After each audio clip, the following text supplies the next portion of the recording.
And now, Death Valley Days.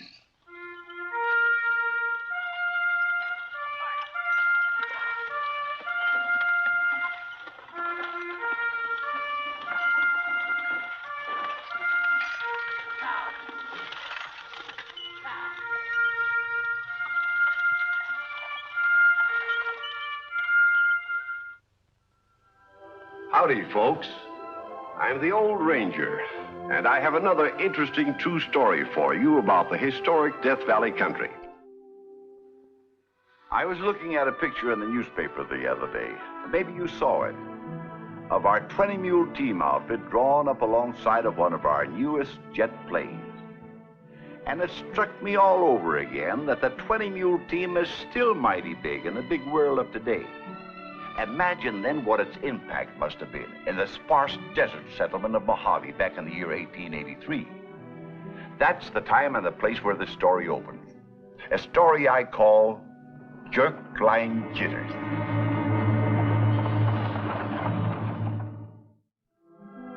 This man is Lem Keeler, long line skinner, who drives one of the big teams on the long haul between Mojave and Death Valley. He's king of the outfit, an expert with a black snake and the jerk line.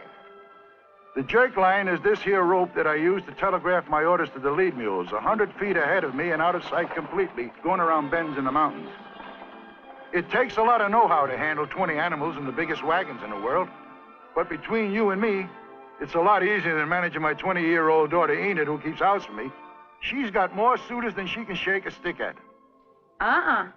It's Father who shakes a big stick at him, believe me. There isn't a one of them he thinks worthy of being his son-in-law. Not even Brad Tyson. I suspect that's why he's encouraged Brad to take this new job as swamper on the big team. He knew it would keep him away from Mojave and me for 3 weeks at a stretch. And only a day's layover when I do hit town. What a grind. A 330-mile round trip. Those critters never getting out of a walk once. Mr. Perry, the company superintendent, warned me when he hired me. Sure, Brad's all right. But he's a chap always looking for excitement. I told him he'd be disappointed. Swamping on the big team is one of the loneliest jobs in the world. Well, young fella, take a last good look around, for there's nothing more to see between here and Death Valley. Lam? Once I seen a coyote chasing a jackrabbit. It was so hot they was both walking. Better change your mind, Brad, and stay here in Mojave. It's too late. We're pushing off. Goodbye, honey. Don't I get a kiss? Sure. Close your eyes.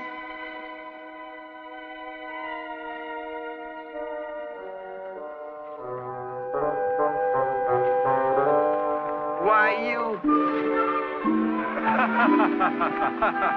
Hey, come aboard! Coming!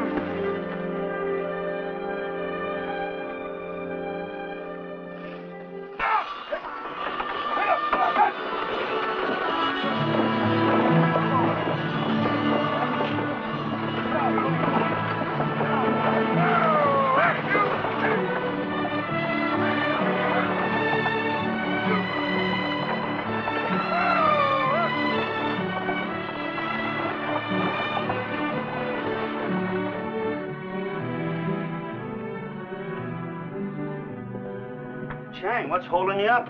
The men are waiting to hear the dinner bell.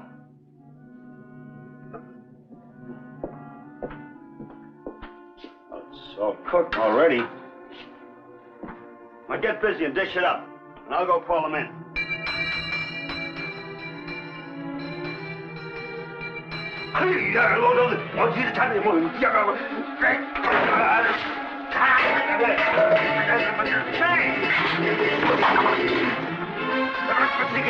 Chang! What's wrong? Chang! Now, what's everything is all right, Chang? Everything is all right now, Chang. Okay. What in thunders? Poor man went loco. The desert does that to some people. Shall I tie him up? No, he's quiet now. I've noticed he's been acting queer lately. Kind of morose and suspicious. Yeah, too much desert.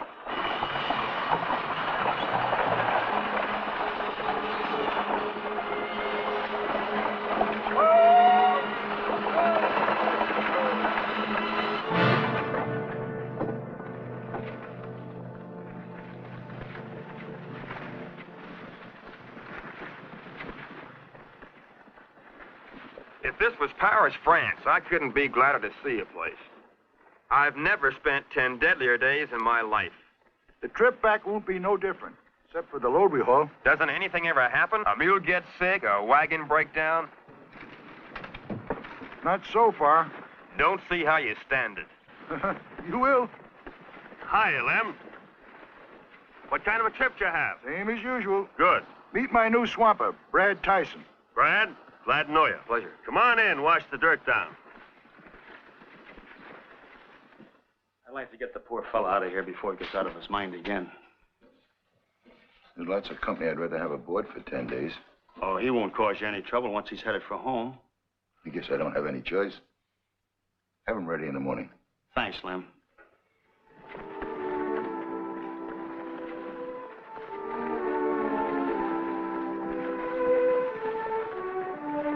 All right, Chang, alley-oop. I'll toss your bundle up to you. Chang, you'll take a nice trip back to Mojave. All right, Chang, all right. Now you take it easy. Get up aboard.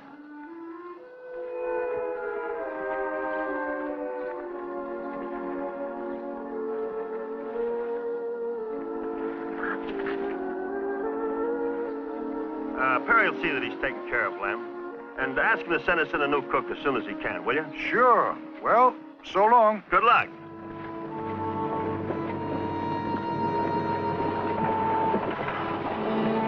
Did you check the kitchen knives? Yeah, he's not armed. They won't have any trouble with him. I hope.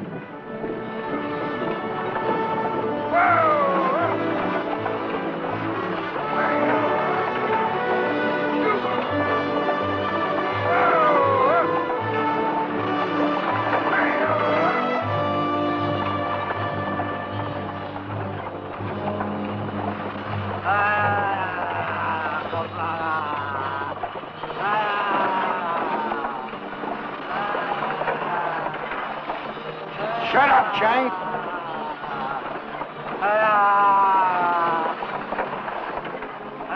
Shut up, Chang. You're disturbing the animals. Will you cut it out?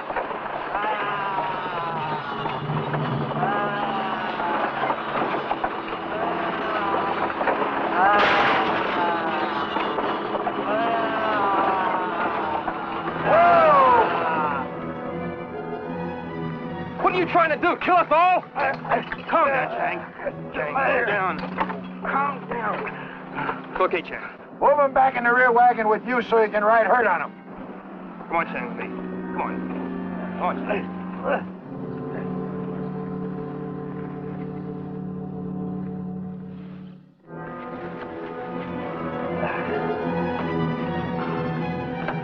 There now, you feel better, don't you?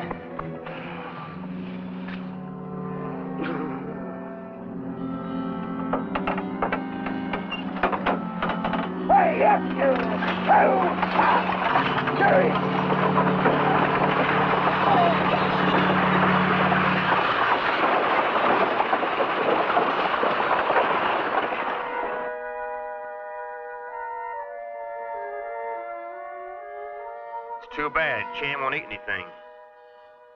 Well, if you don't want to eat, best not try to make him. Stow the gear.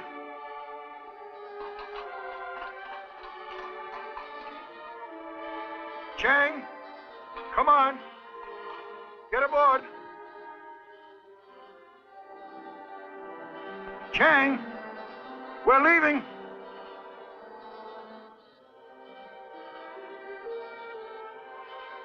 I'll go try and coax him. I don't want to get him riled.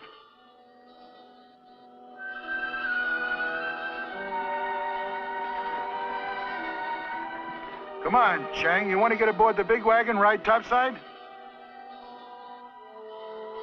You're a good fella.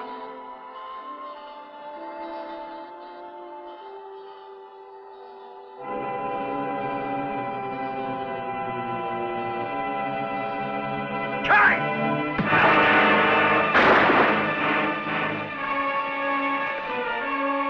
How'd he get his hands on that? Stow it away. And get a rope. We'll truss him up. Up you come. Come on.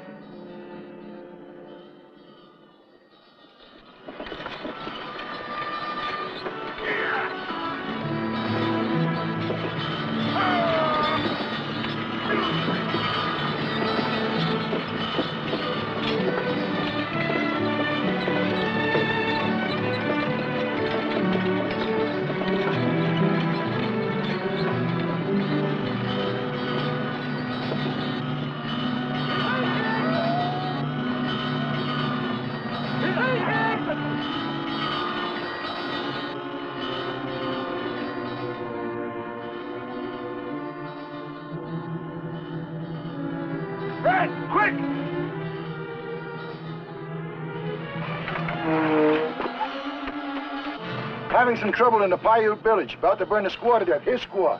You lead the way. Stop it! Put that fire out! Stay away, white man!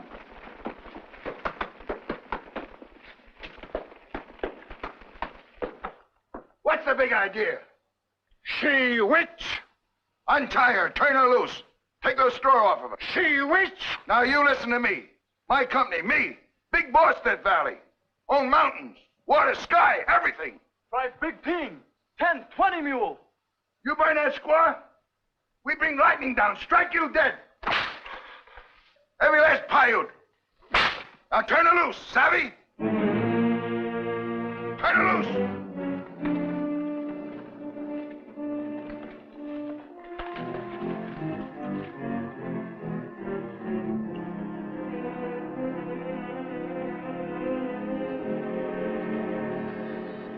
I take my hat off to you, sir, the way you dealt with them Injuns. Well, you did all right yourself putting out that fire. Let's get rolling.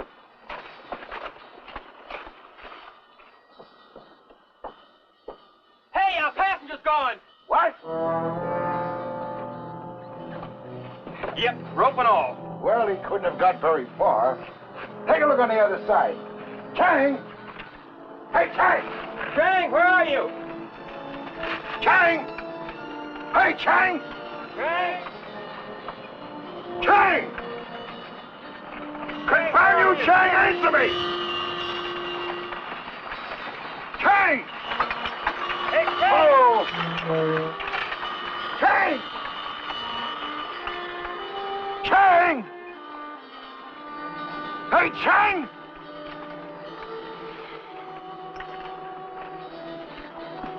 There's no sign of him. Well, he's got to be around here someplace. Trouble is, it's going to be dark before too long. Maybe we can overtake him. Maybe he came to and starts looking for Mojave. Oh, he won't have a chance out here in all this heat. No food or water?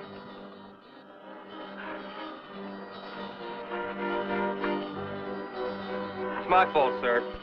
I should have tied him up tighter. He was put in my charge. I'm the one who'll be held responsible. Have to answer to Perry. Well, tell him the truth. Tell him what to save a squaw. And lost a company employee. Perry himself hired him. He's going to take a pretty dim view of the whole matter.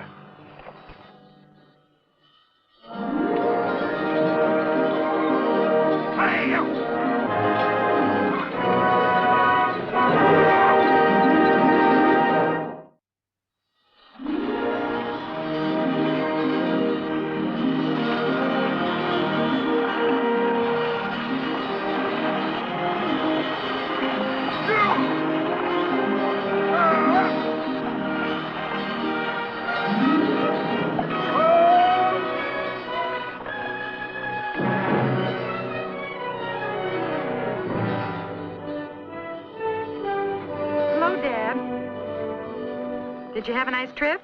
Well, we're here. Never a dull moment. Wait till I see Perry. You know the What there is to report, I'll report, and it can wait till morning. I'll take care of the mules. Then I'm going over to the oasis and wash some of the alkali out of my throat.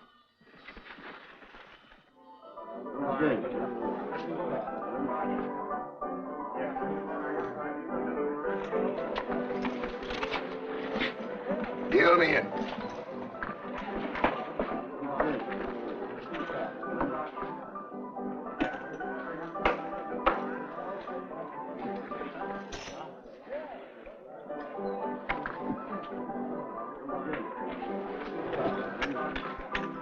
Maybe you'd better drop out, Lem. This ain't your night to howl. I'm sticking. You ain't got a Chinaman's chance. You make another crack like that, and Come on. Come on, put up or shut up. I'll deal him.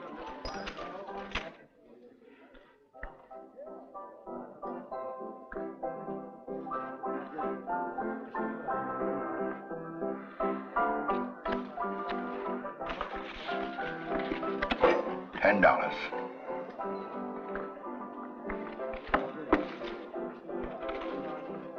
$10. 20 more.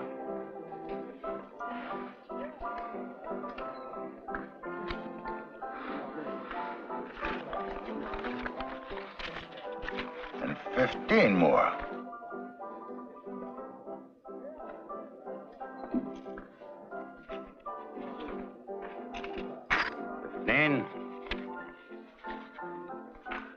20 more. Will you take an IOU against my next month's wages? Sure. Got a pencil? Waiter, bartender. I owe you 70. Lemon.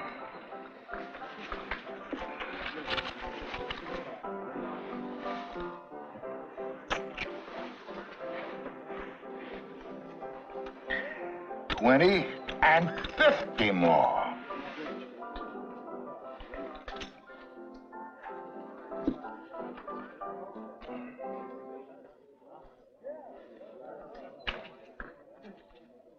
I raise you 50.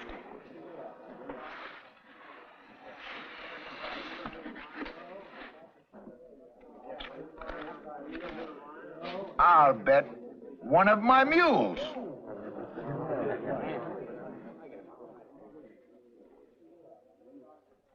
That covers your mule, and I raise you 100.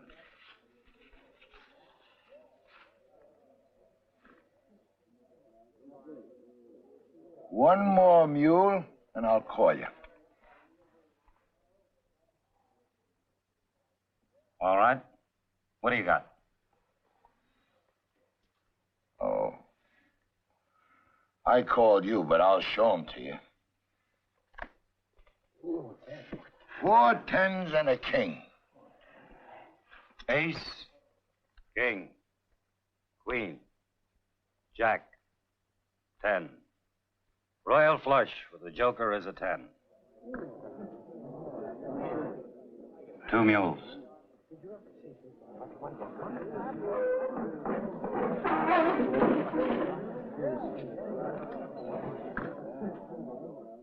Big house in Los Angeles. Maybe San Francisco. How does that sound to you, honey? Well, that would be wonderful, Brad. Hello, Dad. I kept some supper hot for you. I'm not hungry. We've got something to tell you, sir. I've had all the bad news I can take. Oh, but this is good news, Dad. He who bets what isn't his'n has to pay the price or go to prison. Let me make you some good, strong coffee, Dad. First, I lose Chang the cook. Then I lose the mules. Next, I'll lose my job. The only thing I ain't lost is you, daughter. I'm going to bed. Where'd you lose any mules? The Oasis, a poker game. The other fella held a royal flush. What is it you wanted to tell me? Not tonight. Some other time. Dad's really got himself in trouble, Brad. The old fool. You've no right to call names like that. And who's got a better? I'm marrying his daughter. I don't know if you are. Oh, Enid. Oh, I'm so upset. I don't know anything. You know I love you. I'll think of some way to get him out of this scrape. These are none of your run-of-the-mine mules. They're hand-picked, hand-trained. The best doggone cured for mules west of Missouri. Say, are these the mules you won from Lem Keeler? That's right. If you'd like some expert advice about picking your two, I swamp on the big team. Hey, I might just take that offer. Well, good. Meet me at the corral at sunup, and I'll help you pick the 2 best animals in the outfit. Bartender, give this gentleman a drink. Make it a double. Well, thank you. Come on. Come in. Morning, Lem. I'm tendering you my resignation. You what? Well, you can't quit at a moment's notice, Lem. I'm sorry, sir. Well, the big team leaves at noon today for the valley. The team ain't so big anymore. There's only 18 mules now. What are you talking about? Well, I lost 2 mules last night in a poker game. You bet 2 of our mules? Yes, sir. Company property? Well, I held 4 10s and a king. Yes, sir. I'll have to attach your pay. I lost that, too. Whatever got into you, Lem? Well, I started to drown my sorrows. What sorrows? On the way in, I lost a passenger, Chang. The cook out at the works, he went off his head, and they were sending him back here on the wagon. You lost him? Well, he got loose while Brad and I was rescuing a Paiute squaw from being burned as a steak. Are you still drunk? Oh, I felt awful about it. I couldn't sleep nights afterwards, thinking about those vultures picking on poor Chang's bones.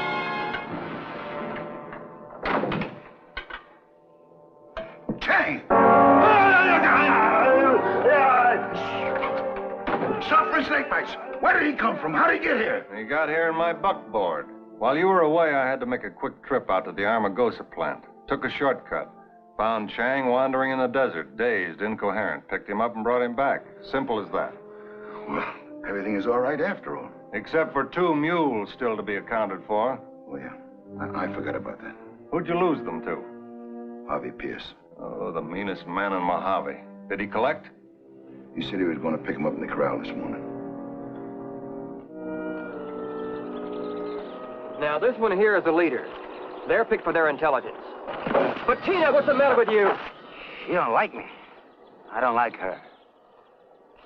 Well, let's look at some others. This here one's a pointer. Look at that neck and that chest.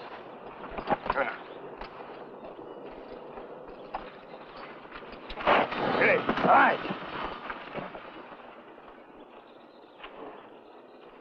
She's really vicious. Well, let's look at another one. Now, here's a fine animal. Won't find none any better. I might as well be honest with you. These mules resent all strangers. Lem's the only one that can handle them. They're his babies. He didn't mention that. As a matter of fact, they'll only work when they're part and parcel of the big team. And I've been gypped. Would you settle a debt for cash? I got a month's pay right here.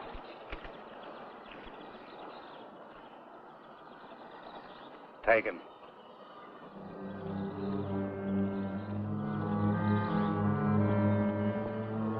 A dime left. Hey!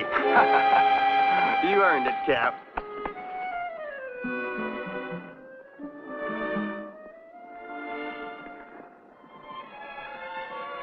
Morning, sir. Morning.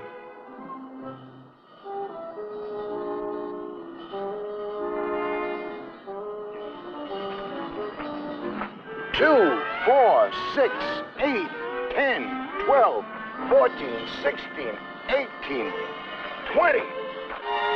20?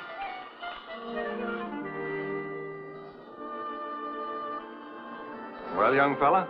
Yes, sir. Just taking a last good look. How will I ever bear it not seeing you for 3 whole weeks? This may be my last trip. Hey, now, you're not going to resign. I was thinking of it, sir.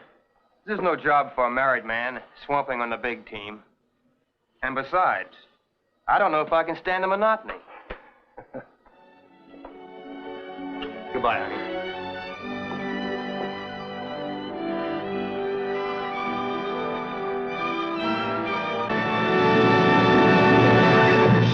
And that's the story of a long-line skinner and his swamper.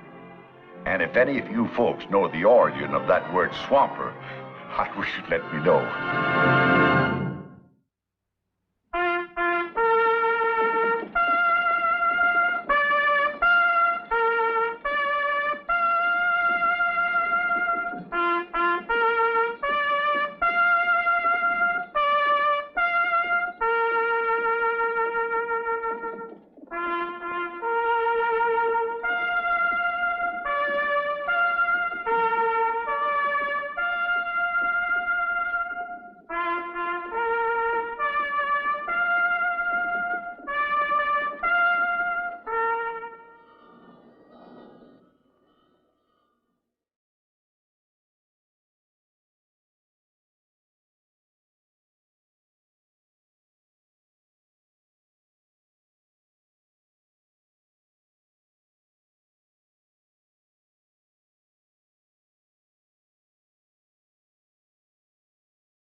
And now, Death Valley Days.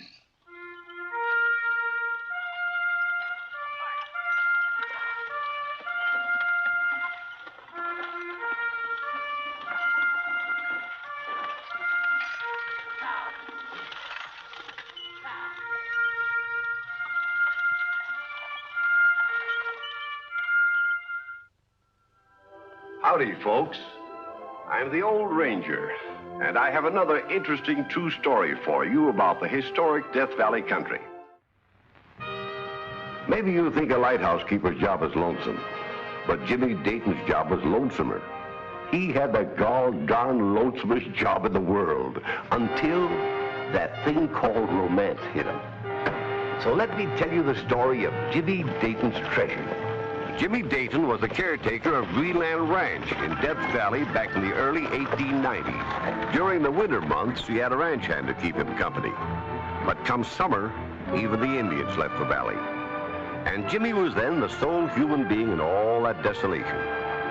Once in 3 months, he hitched up and drove down to Daggett, 130 miles away, to buy supplies and draw his pay.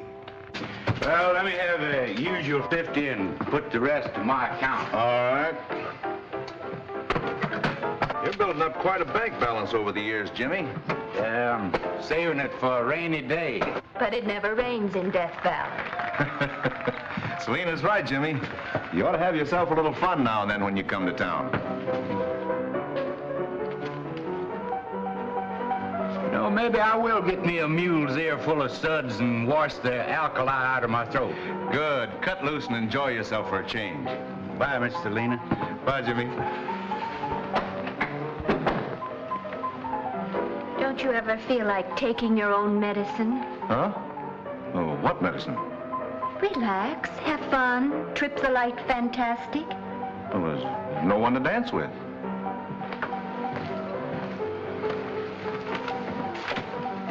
That's what you think.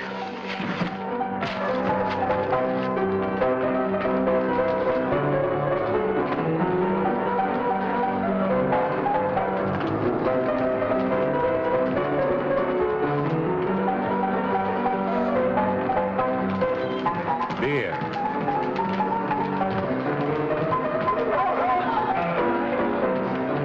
Who is she?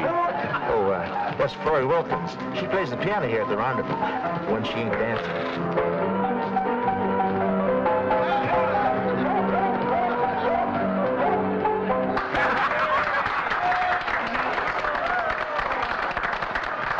Give me a whiskey, Whitey.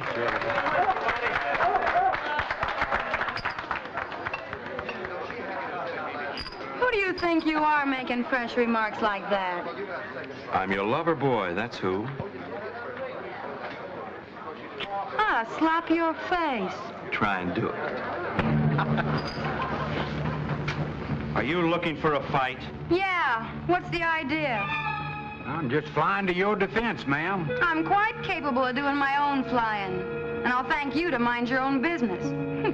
Mr. Methuselah. I got a good mind to... Ah, lay off him. He ain't got long to live anyhow.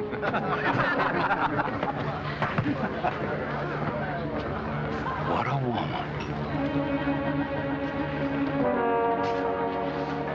That'll learn you, Grandpa, not to sashay around with the ladies. My name ain't Grandpa, and I got just as much right to sashay as the next fella.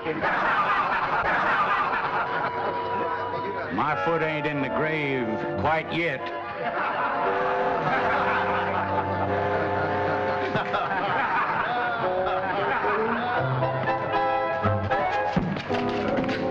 What train is that? Number 2 westbound. Stops here to take on water. Give me the rest of my pay, will you? Quick, and cash if you got it. Where are you going, Jimmy? Los Angeles. Be all right with you, sir, if I take a few days off? Sure, go ahead. You got a vacation coming. Thanks. Keep Mag for me, will you, Selena? You stay with Selena. And Jimmy meant it, too. Let him laugh. He'd show him. It took 2 weeks in the big city before Jimmy came back to show him.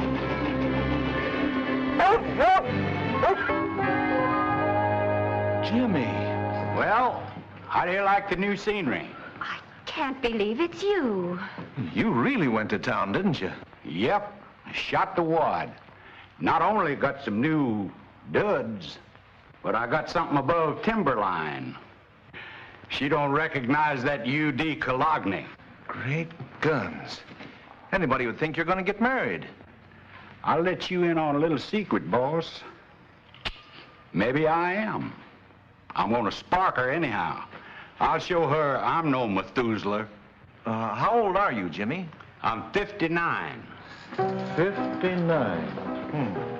And I'm getting blame tired of being a bachelor, living all alone in Death Valley. Come on, Meg.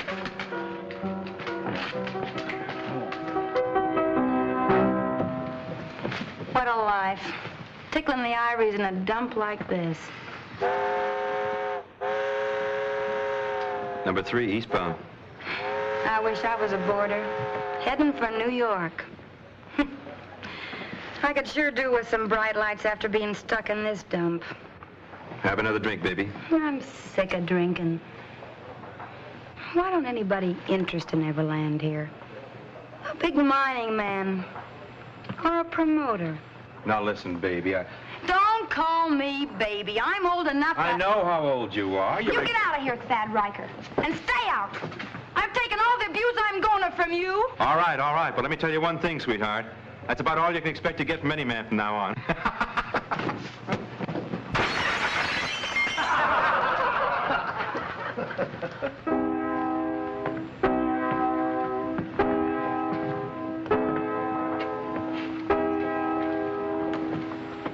Welcome, stranger. Somebody threw a bottle. The manners of some of these folks around here. Yeah. Say, you're new in Daggett, ain't you? Well, I just got in from Los Angeles. You gonna stay around for a while? In our midst? Well, I'm on my way out to my ranch. Oh, you're a cattleman. Well, not exactly. You see, I have other interests. Whitey, bring the gentleman a drink. I don't believe I caught your name. Mr. James Dayton, Esquire. Of Los Angeles. And Death Valley. Death Valley. How romantic. Change. Thanks.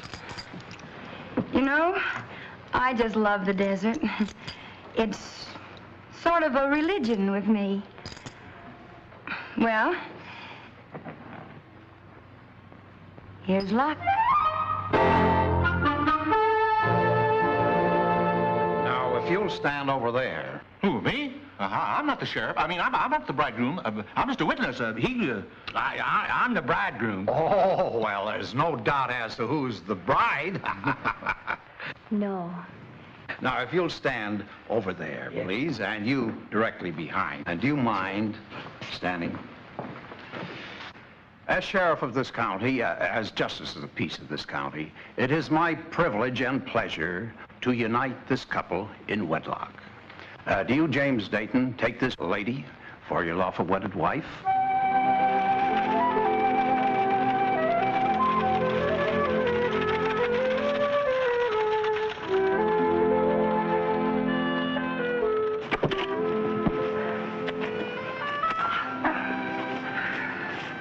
Welcome home, Mrs. Dayton. My, what a trip.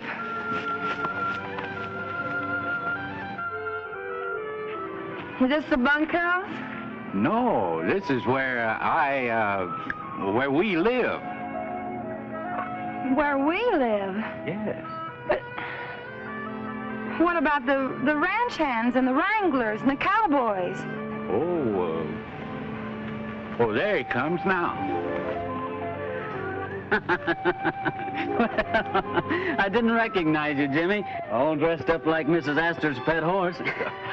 Vic, I want you to meet Mrs. Dayton. Mrs. Dayton? Yeah.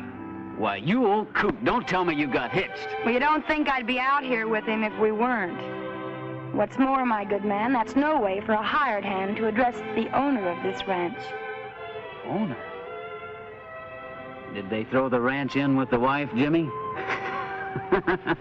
Well, no, you see, Florrie, I don't really own the ranch, but I'm in charge here. He's the caretaker. Is that true? Yes, but I'm practically my own boss. But you work for wages. Yes. And you pretended to me you was a big cattle king? No, Florrie. Deceived me into marrying you with all your talk about your interests? Well, I didn't mean to, Florrie. You see, you jumped at conclusions. Jumped, did I? Well, believe me, I'm jumping right out of this hole so fast it'll make your hair curl. If you had any. Oh, you didn't fool me with that wig. Not for a moment you didn't. It ain't a wig. It's a toupee. But I was willing to put up with all your infirmities, because I thought at least you had money. Now I find out you haven't a red cent. I have got money, Florrie. Plenty of it. Put away. Where? It's buried. Buried? You think you're Captain Kidd or somebody? It's buried on the ranch here. A whole bag of gold. At the end of a rainbow? No, under a tree. Which one? There's trees all around here. I ain't saying. Are you lying to me? Of course not. You can take my trunk out of the buckboard.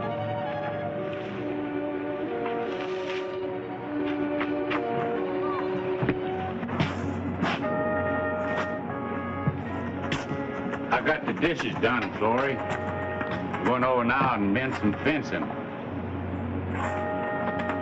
Hope you won't be too lonesome while I'm gone. Don't worry about me. I'll keep busy. Take it easy.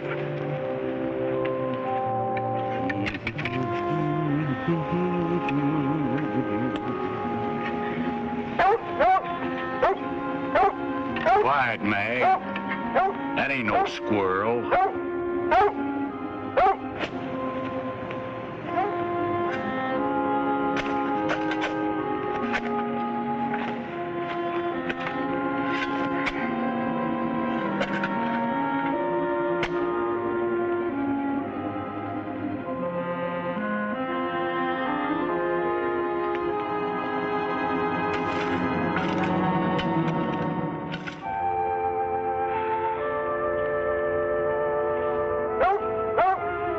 What Mag and me brung you, Florrie?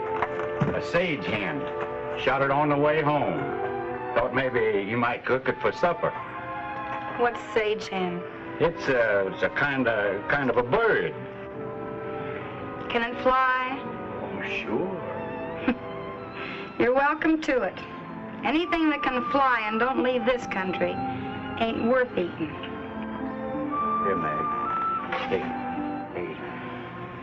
Take it to Vic, Mag. Vic likes sage hen. You look tired.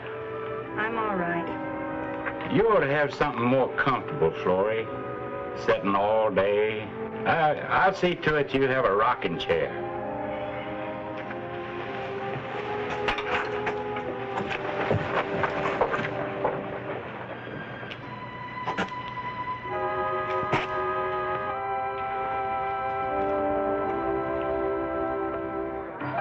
Sorry. Got to see the color of your money. You don't trust me, Whitey? For one measly drink? It's cash at the graveside. That's a fine way to treat an old customer who spent plenty at this bar. Listen, fella, you never paid for the drinks you had here. She did. You mooched off Florrie from the day you got to Daggett till the day she quit. But you're not mooching off me. It's cash on the line before you get as much as a bottle of soda pop around here. Have I made myself clear?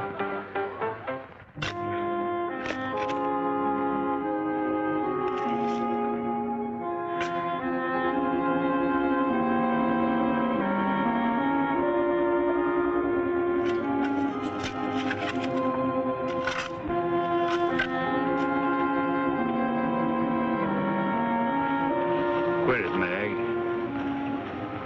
There's nothing there. I lied to her. I'm driving into Daggett tomorrow. So soon? I thought it was once in 3 months you went. Well, something's come up. Business. Oh. Thought maybe you might like to know so you could be packing. I'm not going. What? I'm staying right here. Florrie, you mean you'd rather stay here? I'd much rather. For a while yet. Oh. Well, I don't like the idea of leaving you alone. I don't mind. Maybe I could get one of the Paiute women to come over and sleep in the house. Do you think I need a chaperone? No, but I thought maybe you might be nervous. Well, I'm not. I'm not nervous in the least. I haven't a nerve in my body. Oh, for heaven's sakes, will you stop sitting there staring at me like that? You mighty handsome when you get mad, Florrie. The first time I met you and you tied into me, that's the time I fell in love with you.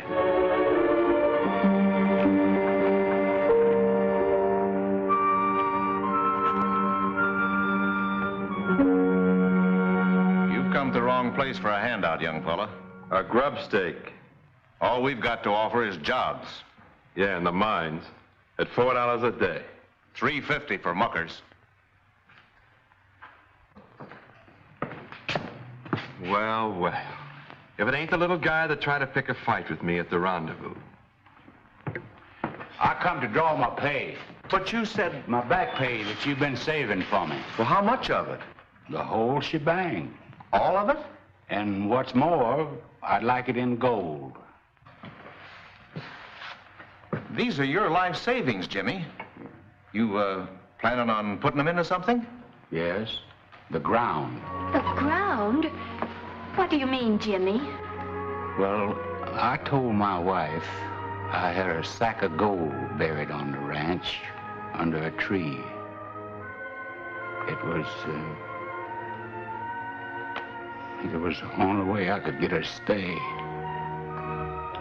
And she's been hunting for it ever since. And now you're going to put it there? Yes. I couldn't let Florrie down and have her think I was a liar.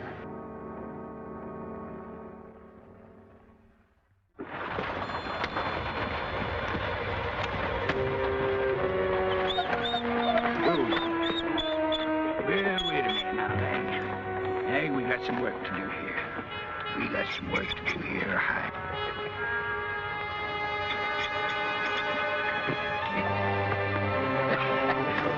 Get up, son. Sit on.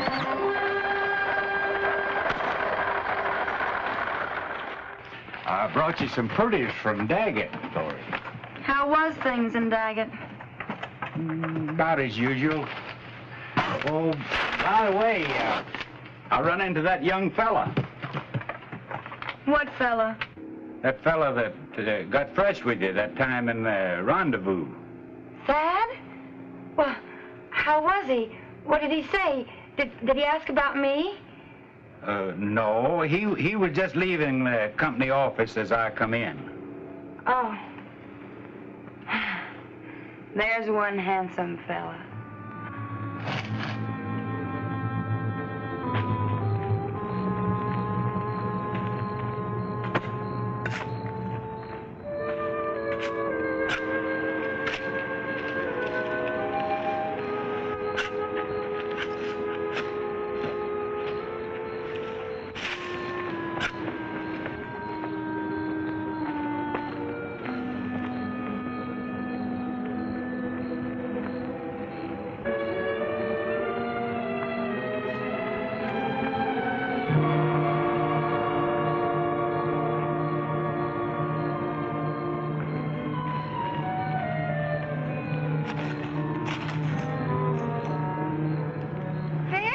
Is that you?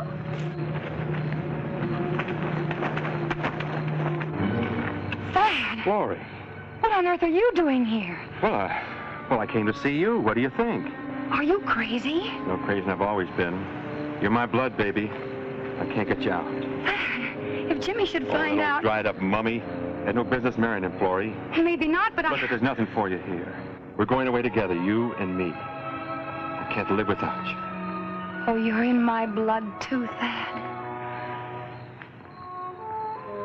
What's that? Money. A sack of money. Yeah, for you and me. Jimmy's treasure. How did you find it? Heard him talking in Daggett, trailed him out, watched him bury. Oh, so it wasn't there all the time. No, he was lying to you. Take us a long ways, baby. Well, how about it? We'll leave this very night.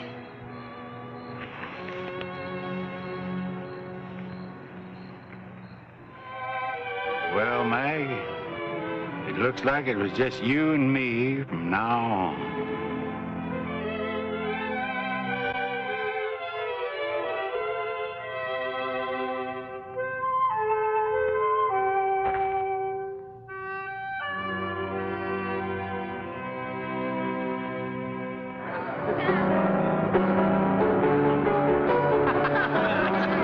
Set up again, Whitey.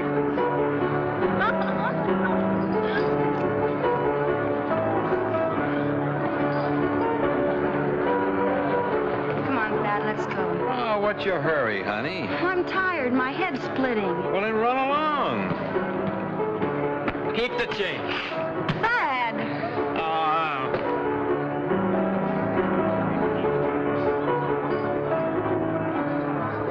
I was just trying to get you away before them fellows roll you. What fella? Well, don't look around now. Couple of sharpers. They're laying for you. Don't look. How much you got on you? All of it except what I spent. Here, slip it to me.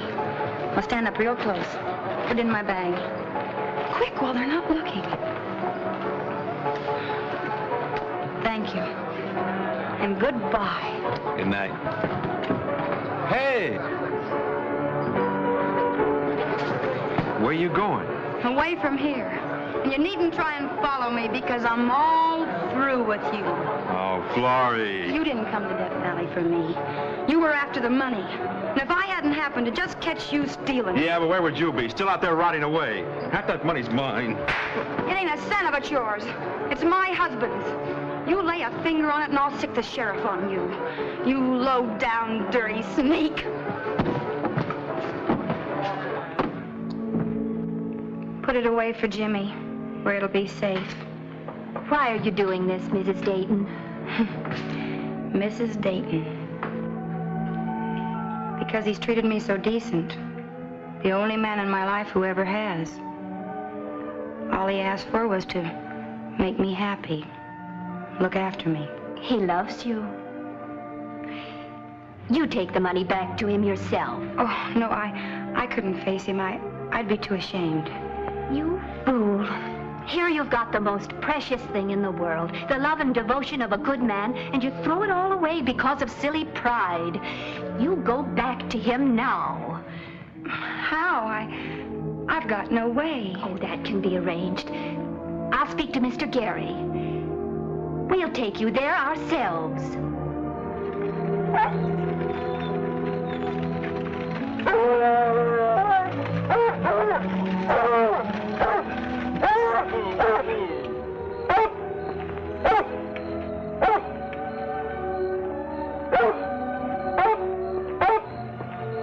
Florrie. I brought it back to you, Jimmy. Your treasure. My treasure. Pretty wonderful thing, love. Yes, it is. Selena. Why, Selena, I didn't know that you... You never took the trouble to find out. Oh, Selena.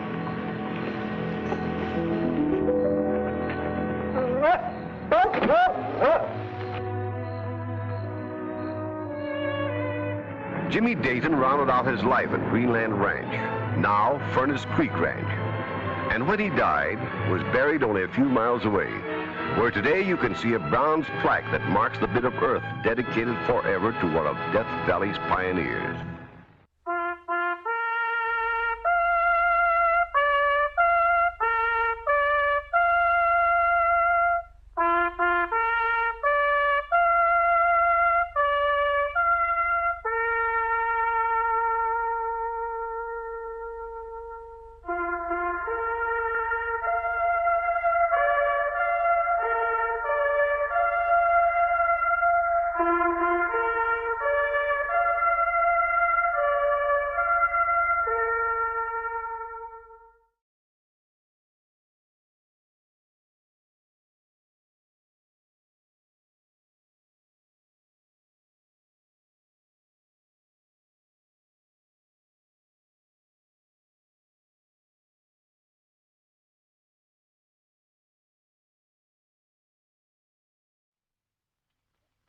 And now, Death Valley Days.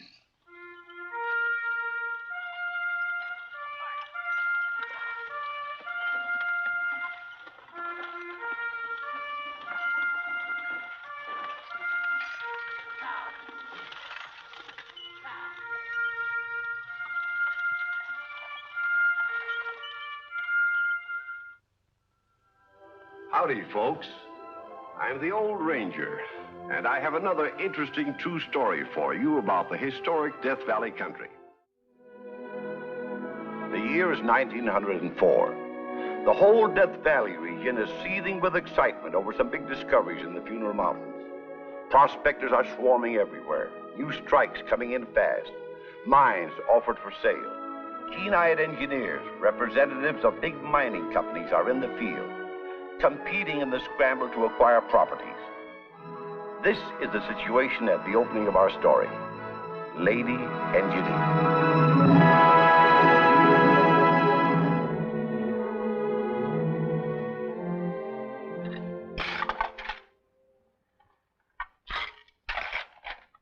Why, Mr. Kramer, you've hardly touched your breakfast.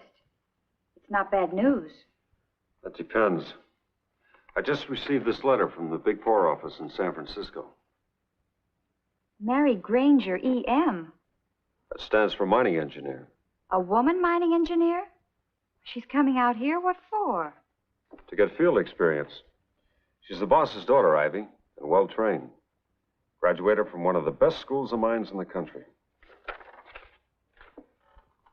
I've known Mary ever since she was a little girl in pigtails. Well, what does she look like now? You'll see for yourself. She's arriving tomorrow. She'll be taking her meals here, I expect. Thank you, Ivy. Hello, Kramer. Morning, Evans. Morning, beautiful. Mr. Evans, guess what the Big Four is doing? Pass me the prunes and tell me. They're sending out a woman engineer. A woman? Who is she? Her name's Granger. The old man's daughter? Yes. He must be losing his mind. I thought you'd be interested, knowing what rivals Alpha and the Big Four are. Well, what would you like for breakfast, Mr. Evans? Anything, sweetheart, anything. It'll all taste like duck soup.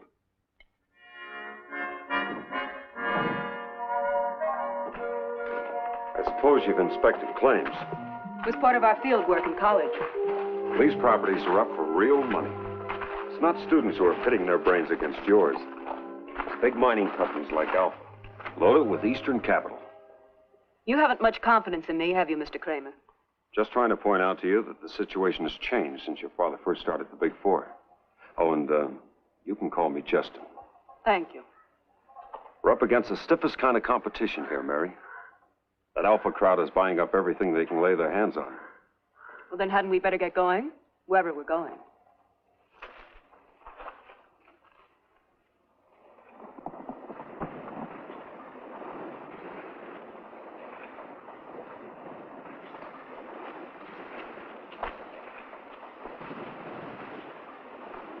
Well, howdy, Mr. Kramer. Hello, Eli. Darn windy, ain't it? Certainly is. Eli, this is Miss Granger. Well, Alva, the Colonel's daughter? Yes. You out here in Death Valley with your pa? I'm working here. For the Big Four. She'd like to examine your claim, Eli. Well, I got the assay reports right here. I'd like to take my own samples and have them assayed. Just as you say. I'll see you later at the office. Very well.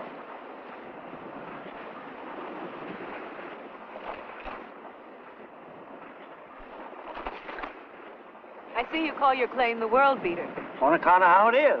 The richest deposit's been uncovered in Death Valley since the Keen Wonder. Worth, I'll be the judge of that. Chip off the old block, ain't you? I hope so. I remember they used to say played with ore samples as a little girl instead of blocks. I did. And I learned arithmetic by weighing nuggets on gold scales.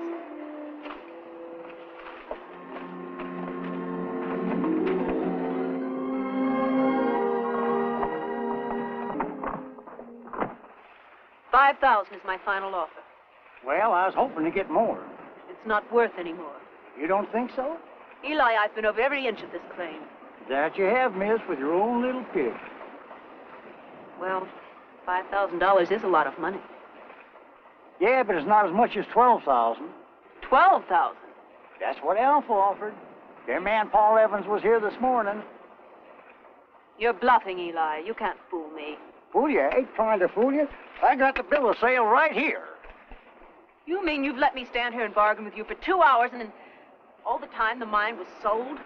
Well, I was just admiring your technique, miss. You should be ashamed of yourself. You're pretty good, you know, for a girl.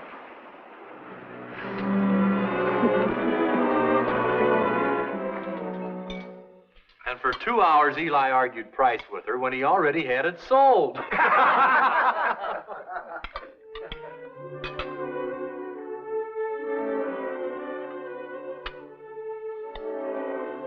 May I sit here? Oh, certainly. I'm sorry, Mr. Kramer. Just.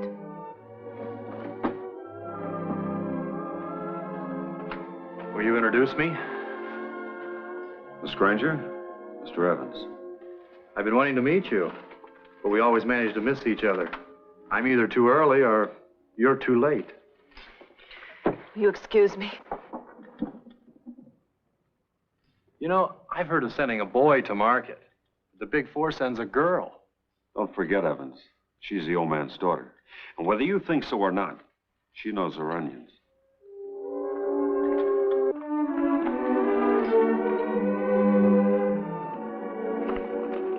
Property's right here in Furnace Creek Wash. Behind those limestone hills. I know the location. You've really learned your way around these past few weeks. In more ways than one. The owners have sunk a 75-foot shaft. You've already examined the mine? Now, I've been there several times. I've done some preliminary negotiating. And you just want my opinion, is that it? Before I make him a firm offer? Yes. I suspect Alpha's hot on this one, too. So step on it. I'll go down right away and bring you back a report.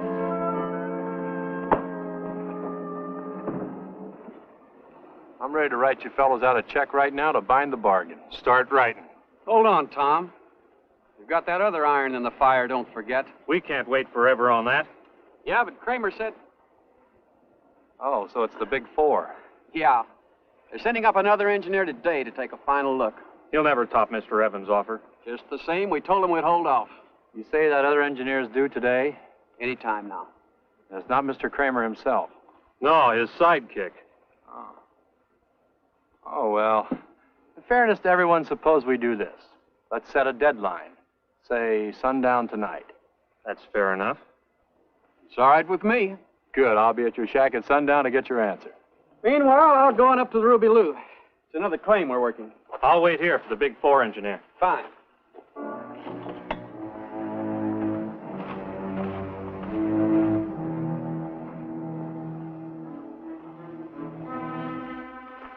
Tom, how would you like to make a quick $1,000? Well, I'd like that just fine. It didn't bring the sheriff in on me. It won't. Just make sure that Big Four engineer doesn't show up before sundown. I think that can be arranged. And, no need to mention this to your partner. Well, no need at all.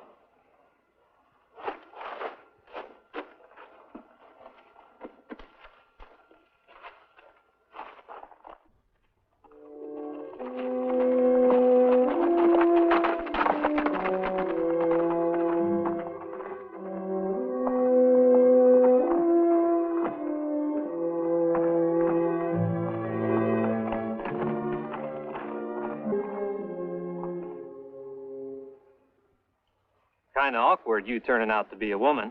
There's no sex in mining, Mr. McKinney. Now, what I mean is the only way we got to getting down the shaft is in the ore bucket. I've ridden in ore buckets all my life.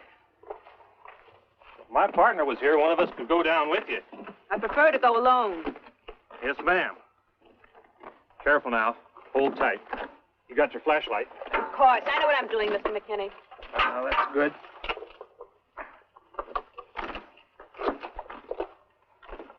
I'll signal to you when I'm ready to come up.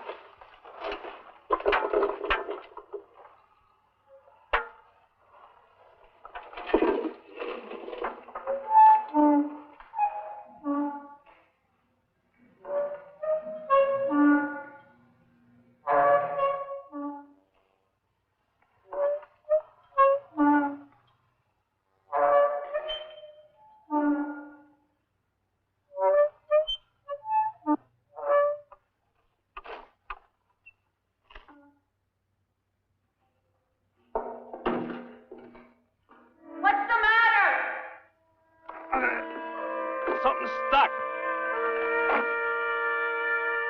Can't you fix it? I'm trying to. I'm afraid if I force it, the whole darn thing will give away. Don't do that. There's a big drop below me. Yeah, it's about 50 feet at least. Better hold me up again. Can't pledge a thing either way. I better go fetch my partner. This looks like a job for two. But don't leave me down here. He's only a couple of miles from here. Don't leave me. Stop! Mr. McKinney! You'll be all right. That rope's good and strong.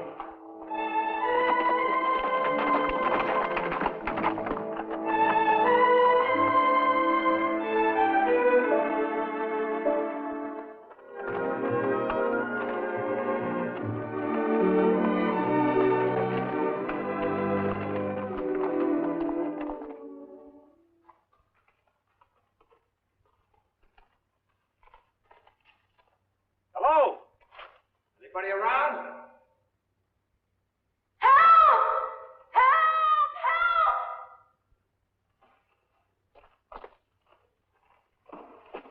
Mary, what happened?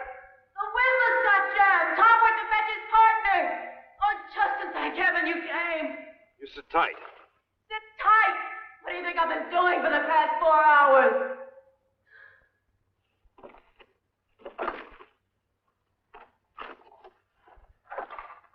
Look out! There's nothing wrong with this crank. It works perfectly.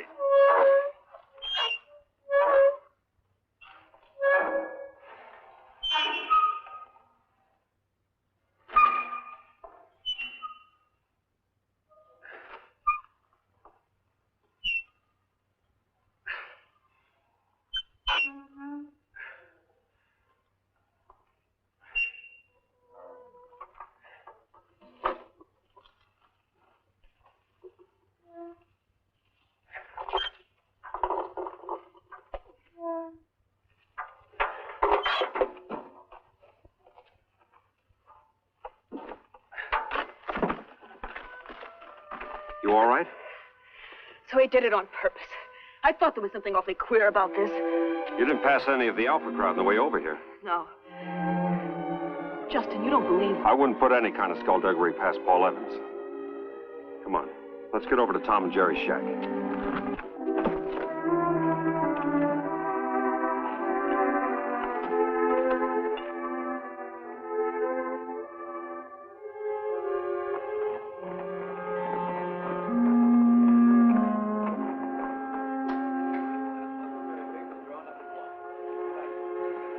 Good night. Hello, Kramer. Good evening, Miss Granger. Lovely night, isn't it? Did you enjoy the sunset? No, I missed it. Too bad it was magnificent. That's all right. There'll be others. Those we won't miss. Good night.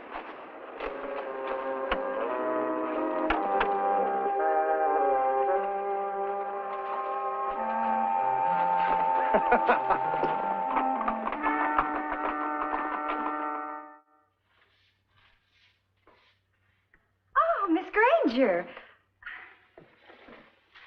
I didn't recognize you with your clothes on. I mean, are you going somewhere? Yes, to San Francisco. To visit my family. Oh, well, have a nice time.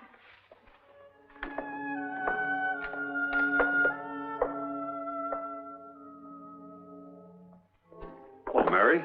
I was just on my way over to see you. Well, you sure look nice. This is awfully short notice, I know, but I'm resigning my job. Because of what happened yesterday? I've been a dead loss to you, Justin. I've failed completely. I've let my father down, too, which makes me feel terrible. Nobody wins all the time, Mary. You gotta expect setbacks. But this is no place for a woman. Well, I won't argue with you there. Then you don't think I'm a quitter. No. If I were in your place, I'd want to go to San Francisco, too. And have the kind of a life a glamorous girl should have.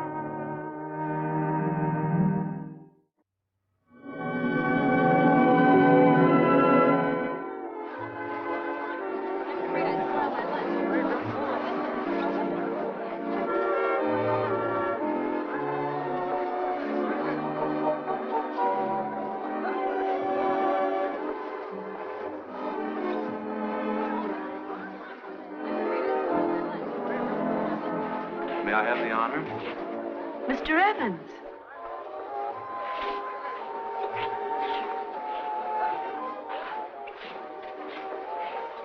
How in the world do you happen to be here at the charity ball? I bought a ticket for $50. I'm amazed. Thought I could afford it?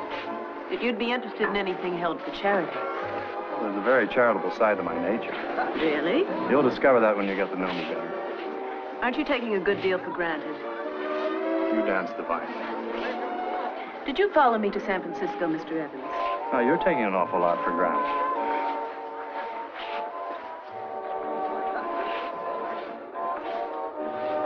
I did see your name in the paper as one of the patronesses for this ball. Well? I admire you more than any girl I've ever met.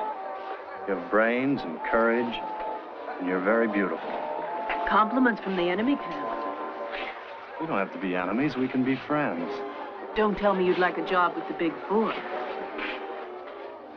Mary, You'd have to ask my father about that.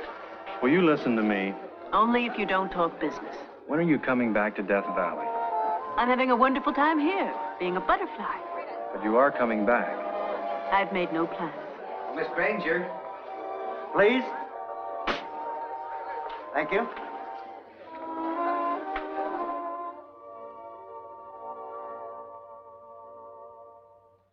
Why, she's a raving beauty.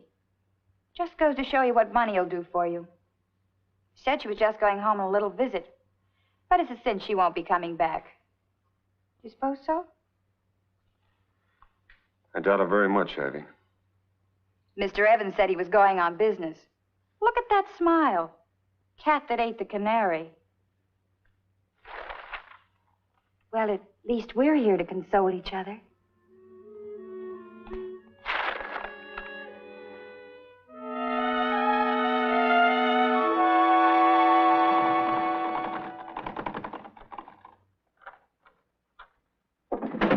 Hey, Smitty, come in here. You called, sir? Mary, Hello, Justin. you've come back. I couldn't stay away. Oh, Mary. I realized I'd been a quitter. Oh. You want your job again? If you'll take me. Well, here, sit down. By the way, here's a wire for you from Father. It caught up with me at the stage depot. He's giving me carte blanche in the Blue Bottle deal. Blue Bottle? Uh-huh. It's a new strike up beyond Daylight Pass. The richest one yet. Big Four's got to get it. Says to use my own judgment as to price. He's going to back me up to the limit. That must be the property Paul was hinting at. Mm-hmm. I understand he's on tenterhooks, too, waiting for authorization. You been hearing from him? He writes. Quite often.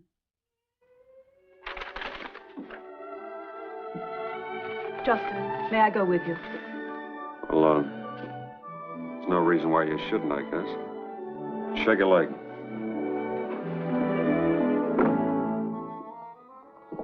On account of being Sunday, the office in New York was closed, but they've got my wire by now, and I expect an answer right away. You didn't have to make a special trip all the way up here just to tell me that. I don't want any misunderstandings. They'll agree, I'm sure, to $150,000. I hope. In the meantime, you'll sit tight, sell to nobody else. Take lightly. That's a promise? Sure. Good.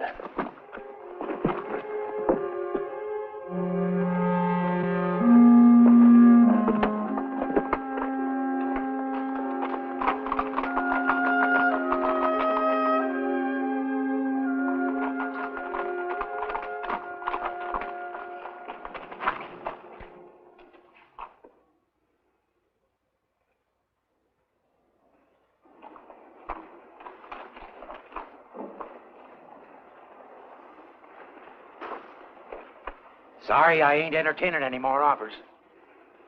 You've sold the mine? Good as sold. Just waiting for the final word. Alpha. I'm naming no names, but they're paying me a handsome price. I'm sorry you folks had a wild goose chase up here. Mr. Perry. There's no use dickering, ma'am. We're not going to dicker. We're going to make you a flat offer. But I gave this other party an option. Have you got something I can write on? Sure. Mr. Perry, I'm going to write a figure on the back of this envelope. If it's higher than the price that Alpha has offered, will you take it? Who said anything about Alpha? If it tops their price, do we get the mine? Ain't likely you'll top it.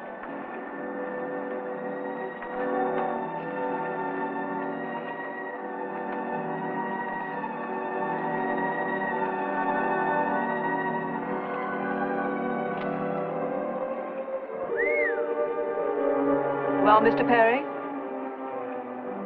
Well, I reckon... that is... Sure. That's a promise. Yep. You're the witness to it.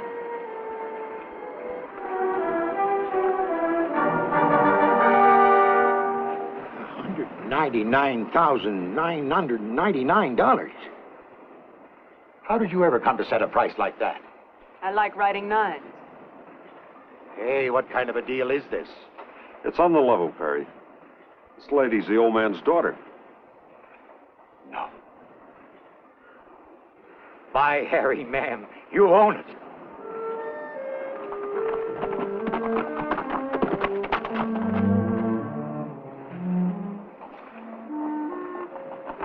Hey, Perry!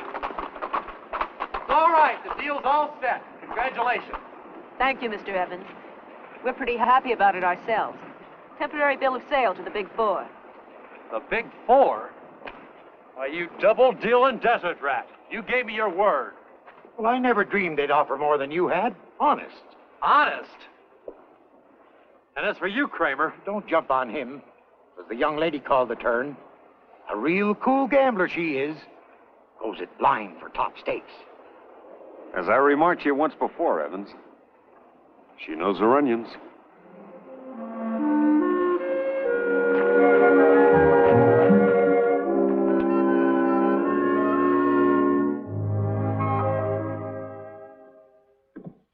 Paul? You wanted to talk to me? Yes. I don't blame you for being sore at me. Perry, I'm sore at. To you, I take off my hat. That's very charitable of you. You remember that night at the ball? I told you I had a very charitable side to my nature. I said, too, I wanted to be friends. Now I want more than that. I want to be partners. Partners? We'd make a great combination, Mary. Together we could lick the world, Evans and Granger. Or Granger and Evans. Sure, whichever. I'm afraid I'm rather dense, Paul. Are you proposing? Darling. I'm sorry, Paul. The answer is no. I'm afraid I put it very badly. On the contrary, you've made everything quite plain, including myself. Good night, Paul. Mary. Well, gave you the mitten, did she? Well, cheer up. There are other fish in the sea.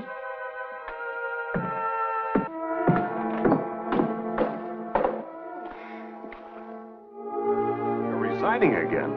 Yes. For good this time. Why? Why in the name of good sense when you've just pulled off a coup any man would be proud of? You wouldn't understand. Look, you wanted to prove yourself as a mining engineer. Well, you have. Mary Granger, EM. But what about ME? What do you mean? Me. Mary Granger, 24 and single. There's no satisfaction in beating men at their own game, Justin. I'm going back to San Francisco, try to be a success as a woman. You don't have to go to San Francisco, darling. You've got that chance. Right here.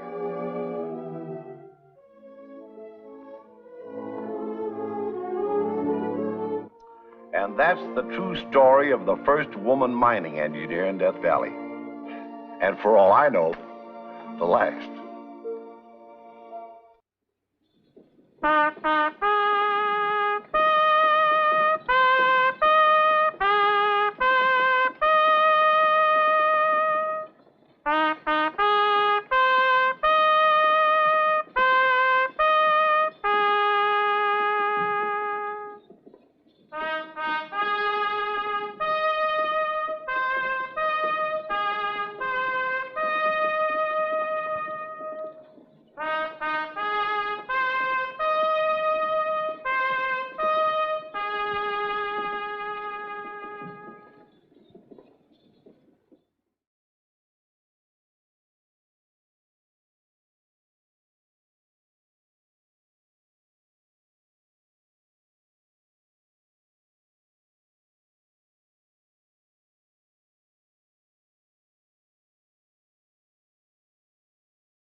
Howdy. I'm the old ranger, and Death Valley's my stamping ground. Many's the tale of adventure I'm going to tell you about the Death Valley country. True stories, mind you. I can vouch for that. My story tonight took place over 100 years ago, but it's very timely. I call it the land of the free. The year is 1849. From all corners of the earth, men are heading for California in the greatest gold rush the world has ever known. Most of them with just one thought in mind, to get rich. Some for the sheer adventure of it. A few to lose themselves. But the two men in our story have a still different reason. A unique one. It starts in Louisville, Kentucky, in the home of Dr. Henry Cabell. The stories they're telling about California sound like something out of the Arabian Nights. Why, I heard of one fella, son of an overseer, a nobody, picked up 167 ounces of gold in 2 days. That's a great deal of gold. Well, I declare, why, it doesn't seem possible. More than 10 pounds of gold in 2 days? How much is 10 pounds of gold in money? I don't know. It's past my apprehension. Zach. Zeke. We beg your pardon, Miss Caroline. Me and Zach didn't mean to confiscate the conversation. You were saying, Mr. Tyler? I was saying, with gold that plentiful, I'll come back at the end of a year with a fortune. More than I'd make in a lifetime grubbing away in a law office. In spite of what Miss Cherry says. I refuse to argue with you, Tyler. The last even before you leave. Well, I think it's wonderful. I only wish Dr. Cabell were a little younger or more adventurous so he could go. A few of us, my dear sister, are needed at home to grub.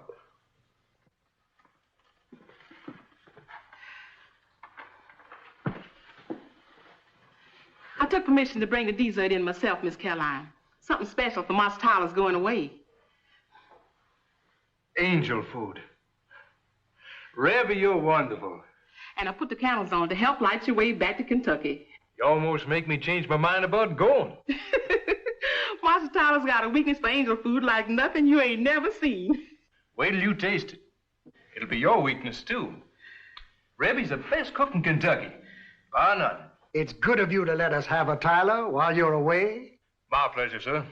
And my pleasure, too, Master Tyler, giving me a chance to be with my brothers for a spell. You sure you wouldn't like to sell her to us, Mr. Tyler? Since we already own Zach and Zeke? I'll need her when I get back. See, I plan on buying the old Russell place and doing it over. Have a real establishment. That is, if Miss Cherry'd like it. We'll cross that bridge when we get to it, Tyler. Might even arrange to buy Zeke and Zach from you then, Doctor. You do count on making a fortune in California, don't you? Well, here's to your success, sir. The best time to ask him is right after a meal. Folks always feels good then.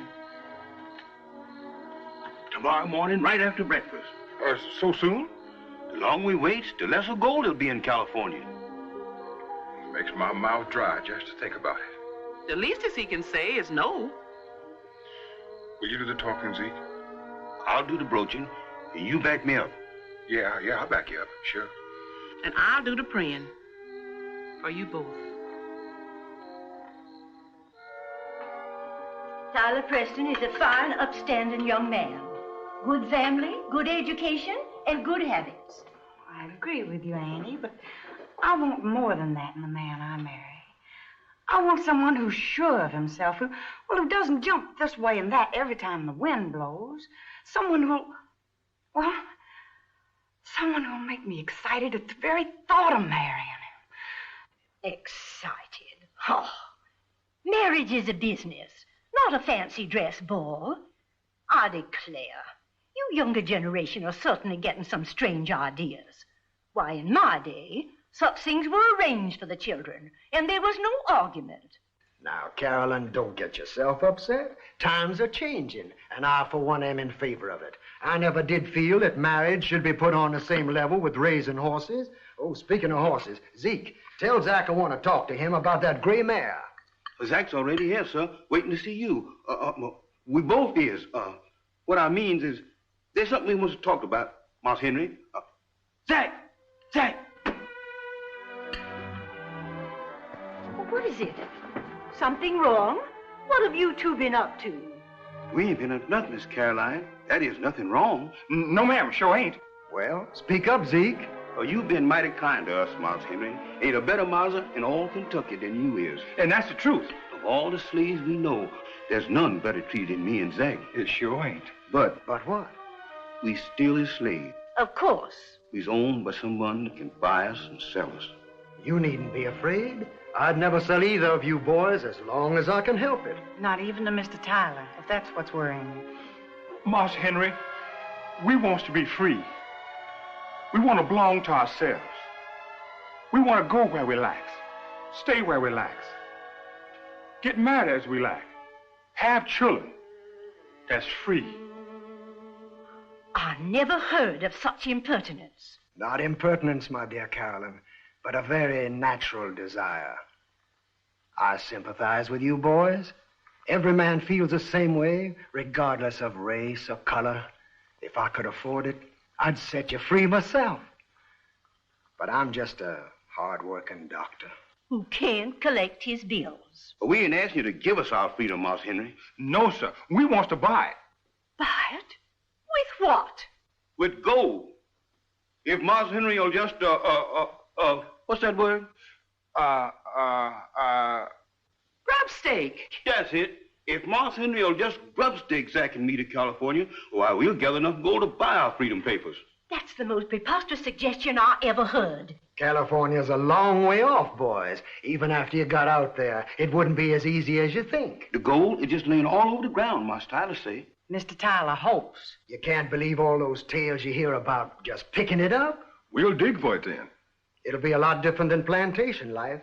Here you have warm quarters, plenty to eat. Out there you'd have to sleep on the cold ground, perhaps. Go hungry. All them things we can stand, Mouse Henry, if we're working for our freedom. I don't know why you sit there, Henry, and allow them to argue. The doctor has patients waiting for him. And there's plenty of work waiting for you in the kitchen, Rebby. Tell him the whole idea's impossible, Henry. Why is it? Mouse Henry. You wouldn't let them go. Our two most valuable slaves. Of course, there'd have to be details worked out. Have you lost your senses, Henry Cabell? But these slaves are worth at least $1,200 apiece. We'll earn it. Just give us our chance.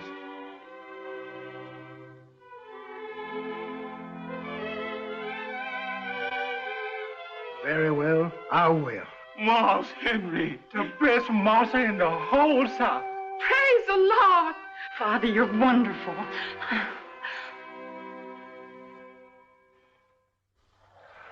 From the sunny south, the scene now shifts to the gold camp of Hangtown, California, in the winter of 1849.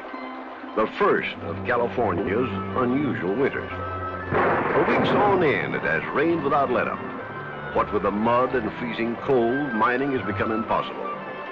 Those who didn't quit camp altogether try to forget the misery of the weather in the company of places like the El Dorado.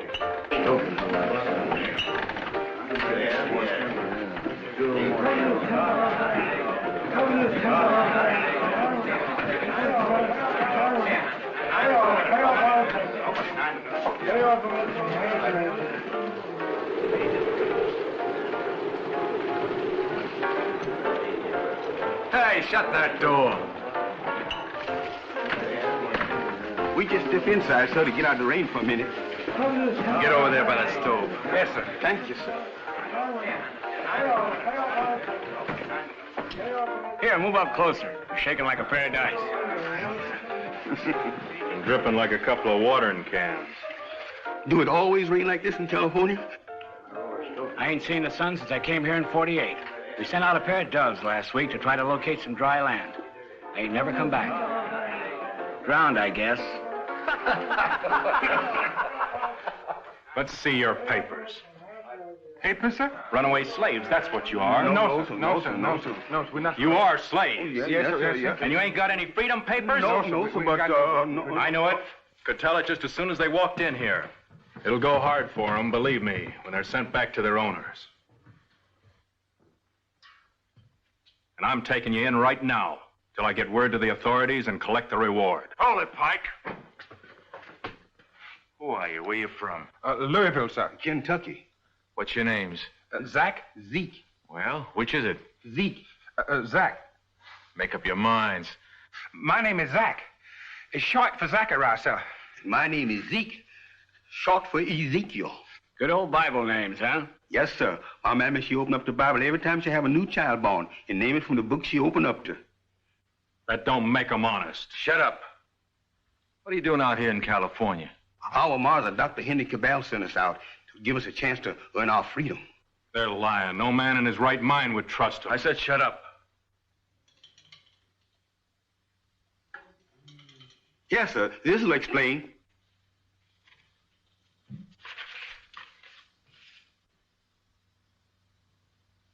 They're telling the truth. How much gold you got to dig? $1,250 each. That's what we worth on the market. And $500 each the doctor advanced us for traveling money, too, sir. $3,500, huh? Yes, sir. How long you figure it takes to dig that much gold, boss? In this weather, there's no use trying to dig any gold. You'll have to wait for spring.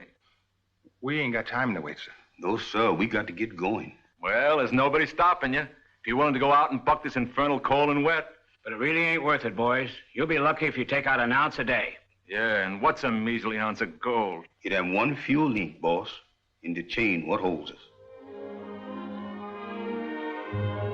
And so, all during that miserable winter of 1849, while the other men of Hangtown loafed around the saloons and gambling joints, spending their money and cursing the weather, Zeke and Zach worked in the freezing mud of the creek beds, picking out their ounce or two of gold each day. And each night in their little shack, they carefully added it to their slowly but steadily growing savings. Hush! Be careful, Zach. You want to blow out day scrapings all over the cabin? Sorry, Zeke. Old chilblains in my feet. It's creeping up to my head. There. Getting heavy. You think we ought to have Mr. Putty, the bartender, to weigh it up for us again? We don't need to. We weighed it ourselves. What are you talking about? We ain't got no gold scales. Couldn't read them if we did have. That's what you think. Mr. Putty weighed this up, make this up for us today. You folks that can't read can read this. Now, you put the gold on that end. Now, put the rock on this end. Mr. Putty say, when the gold balances the rock, we got $3,500 worth. Well, I'll be doggone. Now, put these on. Add a little more. Put this one on. Put this. Damn! We only need that much more gold, and it's free men. Free men! Them is the sweetest sounding words I ever heard. It makes me feel so revitalized, I forget all about my old chilblain feet and my aching back. Also, the weather here has been very severe this winter. And mining activity is practically at a standstill until spring comes. So you can see, Cherry, that there's a great deal more to acquiring a fortune in gold than the stories would lead you to believe. And that law practice in Louisville looks better to me with each passing day. If things don't give more promise in the Hangtown district, you may have a chance to say, I told you so, before very long. Respectfully, Tyler. He don't say nothing about meeting up with Zeke and Zach. California's a big country, Ribby. Oh, Zeke and Zach. I can see him now, cold and stiff with freezing. Oh, woe is me. Oh, hush up, Reddy. If they haven't sense enough to get in out of the cold, then they ought to freeze. Now, you get back to the kitchen. Oh, me, oh, my. Oh, Zeke and Zach. Oh, Zeke and Zach. Poor Dr. Cabell. Alive or frozen. We'll never see those two slaves again. All the money for their freedom.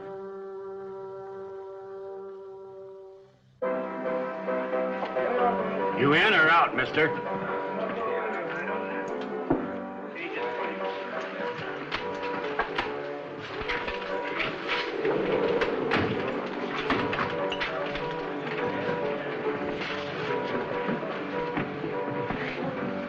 boys. How's the gold mining?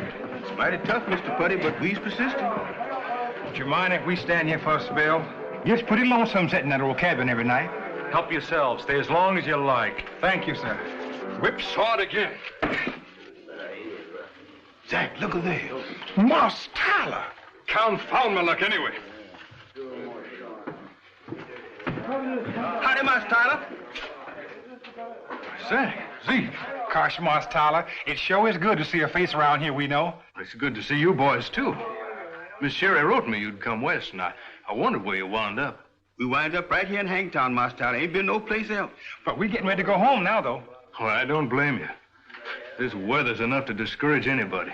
Oh, we ain't discouraged, Moss Tyler. We's joyful. Yes, sir. We got more than $3,000 saved up, according to our calculation.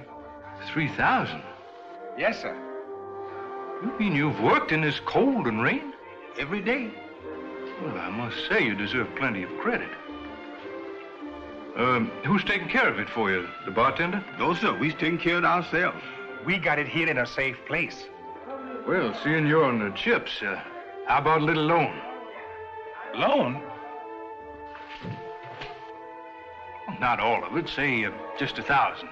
Gee, I've had a streak of bad luck tonight, but I've got a feeling it's due for a change. I'm sorry, Moss Tyler, but this here's our freedom gold. I'll give it back to you. It's just a loan. We are sorry, sir. What are you trying to do? Set yourselves up to be as good or better than I am? No, sir. Well, then do as I say. We's worked and froze to this gold, Moss Tyler, and we gotta have it to make us free. So you refuse? Well, wait till Dr. Cabell hears about this. I doubt very much if he'll sell you your freedom then.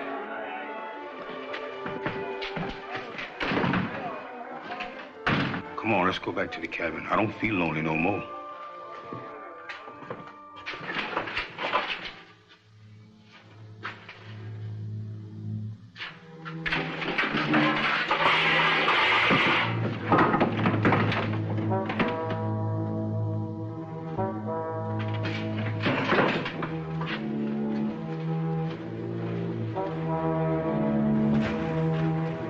I sure hope Moss Tyler don't get Moss in it done. Mr. Price, what are you doing with our gold? Jack, are you low down white guys? You give us our gold. I'm gonna have the law on you, Chris. On the account of stealing our spices. You get our spices. You give me this stuff now.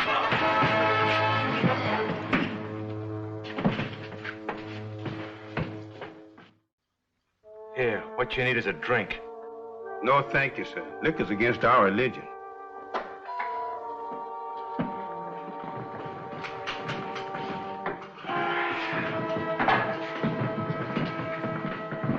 Did you catch him? No, by the time we got to his cabin, he packed his stuff and skipped. He's halfway across the mountains by now. Too bad, boys. Looks like your gold is gone for good. It's all my fault. I had no right to ask you for it, especially in public. If we'd had any sense, we'd have kept our mouths shut about having it. Well, the weather will be getting better pretty soon. Won't take you as long to dig that much again. No, sir. We's through digging. Way we interpolates the Lord's way of telling us to go back to Mars Henry and be content with being slaves. We ain't got the sense it takes to be free.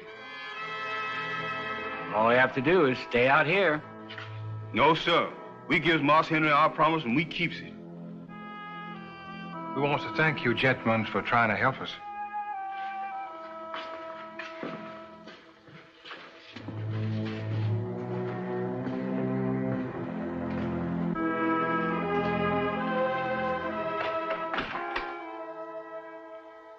Can you imagine going back to be slaves again? Darned if I would. Promise or no promise. If I hadn't gambled away my money, I'd make it up to them. That gold ring you're wearing would help, if you care to contribute. Anything anybody gives would help. $3,500 ain't much. I've seen $3,500 worth of booze go down your throats in one night. $3,500 change hands in the game of stud. $3,500 is just $3,500 to most folks. But to Zeke and Zach, it's the difference between being slaves and going free. So step up, boys, and shell out. I'll start off with $200 and free drinks to everybody who contributes. Gabby, go out and round up the rest of the boys. Come on, fellas, let's make him 4 drinks till he's armed.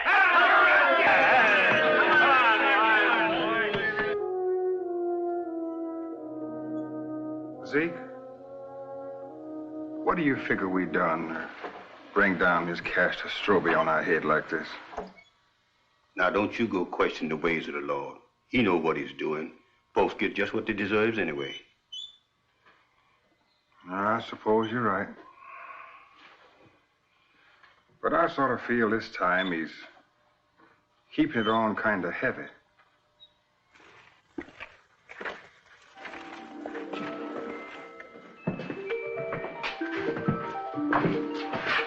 Boys, we've got a little something here for you. For us, boss? Yep. On behalf of the El Dorado Saloon and its customers.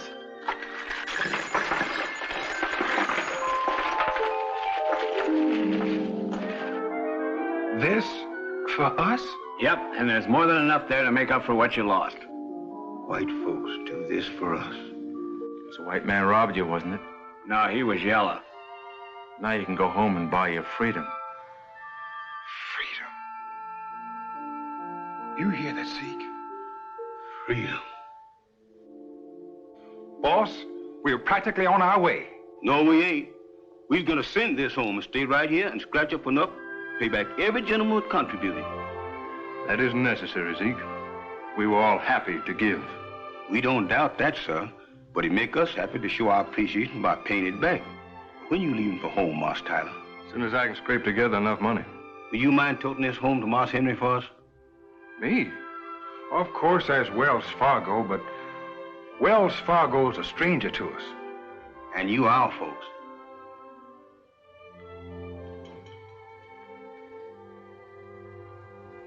Well, Caroline, you see, you were wrong. I was right about one thing. You'll never see those 2 slaves again.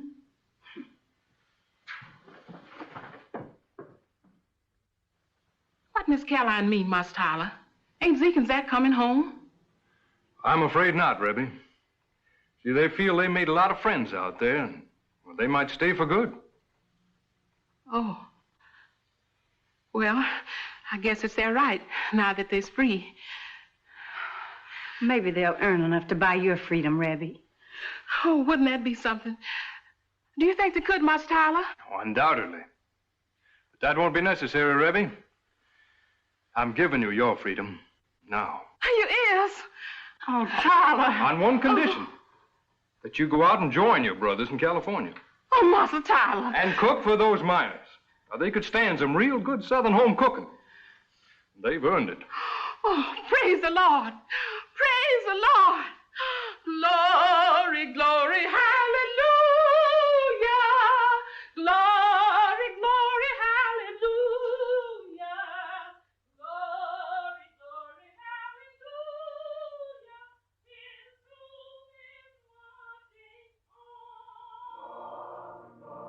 Well, it's not worth very much, but it's all I had to put in. If you'll excuse me, I have some patients to call on. Well, go ahead and say it. I told you so. I don't think I will. Oh, but you were right about my making the trip. No, I was wrong. I never would have married the man who went to California, Tyler.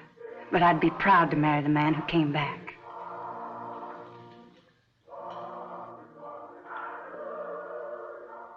Jerry. Tyler.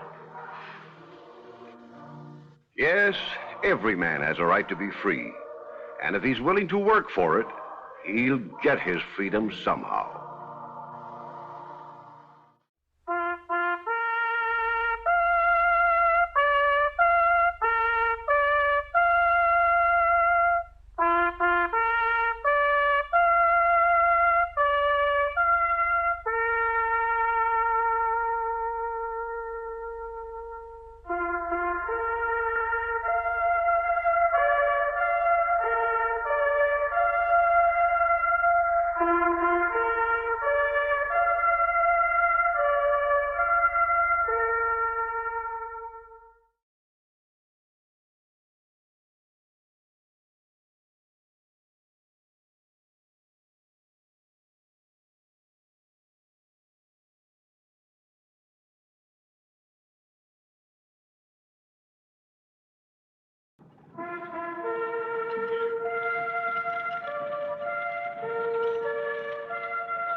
Howdy. I'm the old ranger, and Death Valley's my stamping ground. Many's the tale of adventure I'm going to tell you about the Death Valley country. True stories, mind you. I can vouch for that. Little Oscar's Millions. It's the year 1908. The Nevada desert lies silent, empty under a burning sky, and then suddenly over the sagebrush telegraph flashes the news, gold, a new strike, and the mining camp of Rawhide is born. Bid for this fine piece of business property. Do I hear six? Who'll make it six? Do I hear six? Who'll make it six? Who'll say six? Who'll say six? Do I hear six? Is there $6 in the crowd? Oh, come, gentlemen. This is real estate you're bidding on. The backbone of our country. Without real estate, we wouldn't have anything to stand on. You're not going to let this lot go for a paltry $5? Why, by tomorrow it'll be worth $50, and in a week, $500. I got $5. Do I hear six? Come, my friend. You can't buy if you don't speak up. And if you don't speak up, you kick yourself from here to Carson City. What am I bidding? Oh, excuse me, mister. I'm sorry. Hiya, Two Bits. Hiya, ma'am. Sold to the wise man with the burro for $6. Now, if you'll just step up here and give me your money, I'll write you out a receipt and give you a bill of sale for the property. Here, you want to see? Hey, lady, put me down. Let the little guy up front here where he can bid. Go on, get in there, Two Bits. Oh, I don't want to bid. I ain't interested in any city lots. I just came to watch. All right, folks, now let's get on with the bidding. Block 3, lot 63. Right smack in the middle of town on Rawhide Avenue. What am I bid? $5. 6. 7. 8. 10. 12. 15. The gentleman bids 15. Do I hear 16? Oh, come, gentlemen. This is one of the choicest lots in town. Right in the heart of Rawhide. All right, who say 16? Do I hear 16? 16. 17. 18. All right, I got 18. Who say 20? Who say 20? Only $20 for a choice lot that will soon become the Queen City of the Desert. Going at 18 once?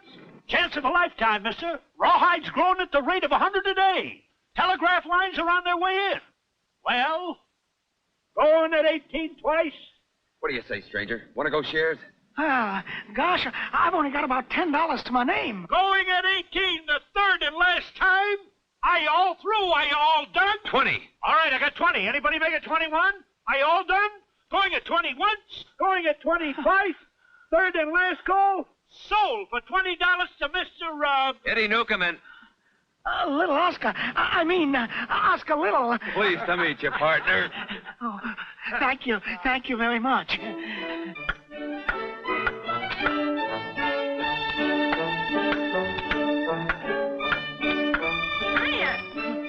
Hiya, Two Bits. How's the big real estate operator? Well, we already been offered $500 for this lot. But Eddie's holding out for more. He says we're going to make a fortune. Well, look me up if you do. I'd like to be the first to congratulate you. Thank you, Miss... Ruby's the name. I'll be working right across the street in the dance hall they're putting up. The Stingery. Stop around and see me. Thank you, ma'am. In no time at all, using new lumber and old, even building some deserted mining camps, the town of Rawhide sprang from the sand and sagebrush with the usual quota of dance halls and gambling joints. And right in the middle of them was little Oscar's vacant lot.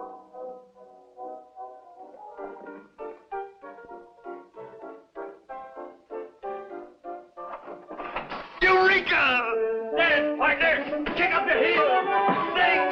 Yell! Eureka! Eureka! Ain't you glad we held on now like I said we should? Instead of selling out for some measly sum? You mean we sold our lot? For $46,500. $46,500? Spot cash? But who? Riley Grannon, a famous gambler. place here. Biggest in Rawhide.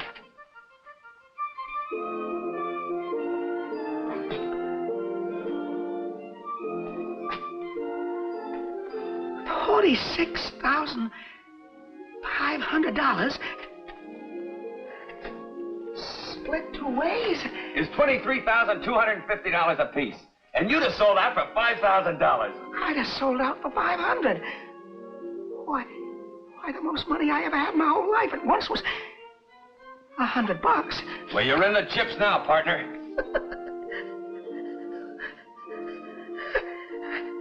I can hardly believe it's real.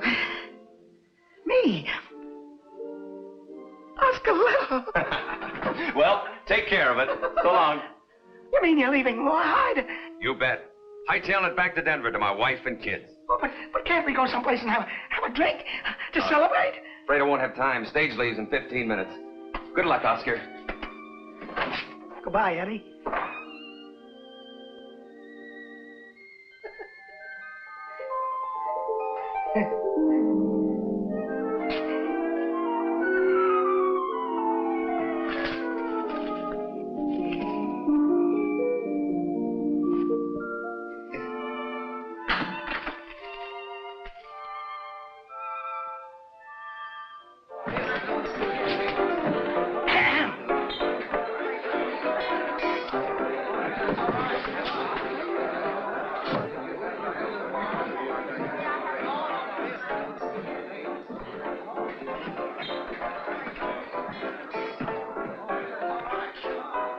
Well, here's mud in your eye and dust in your poke.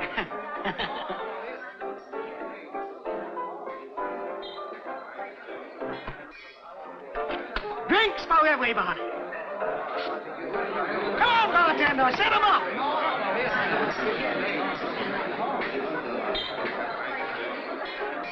Thanks, stranger. Stranger?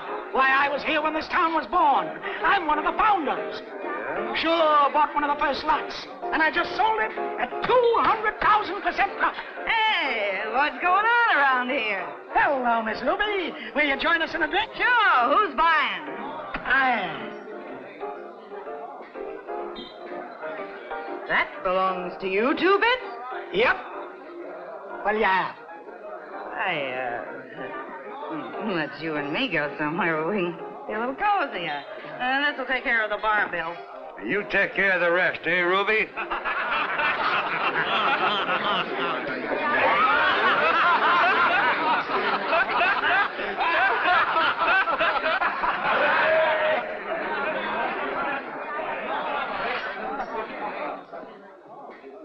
Now, where'd you get all this? Hold up a stage? No, not you. We sold our lot, Ruby. I got $23,250. Did you say $23,250? Yep. And it's all here? All except the $10 you gave the bartender. You know, Two Bits, I had a feeling the day I picked you up that you was a man to keep an eye on. Hey, Mandy, bring us a bottle of your best and a couple of glasses. You mean you're going to help me celebrate? You bet I am. I'm going to make this a day you'll never forget. Yes, sir. Little old Eddie's on his way to Denver by now. You know something? I kind of envy him. Oh, what's so wonderful about Denver? I mean, having a wife and kids. Oh, shouldn't be hard to find yourself a wife. Kids, of course, take time. All my life, I've dreamed of being rich. And now that it's happened, I feel kind of lost without having someone to rejoice with. Oh, I'm rejoicing. I mean someone close to me, not like a friend. Ain't you got a family? I did have once upon a time in upstate New York. But I ain't seen or heard from them since I ran away from home 33 years ago. Well, didn't you never write them? Never had nothing to tell them till now.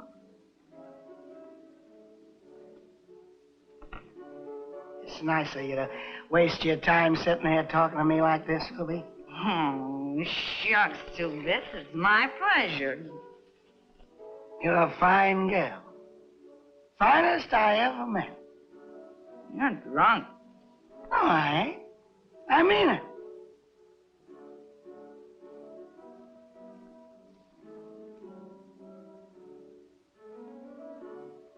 And you're pretty, too. I was, once. You are now, to me.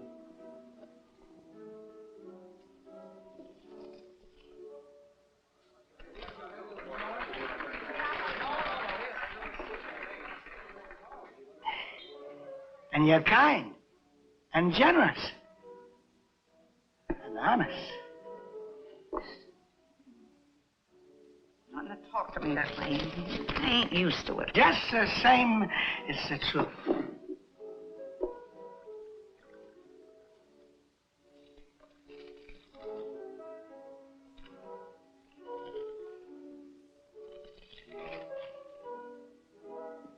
If it hadn't been for you, I never would have even bought that lot.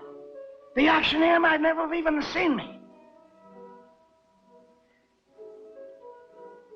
So I want you to take some of that money. You do? Yeah. You earned it just as much as I did.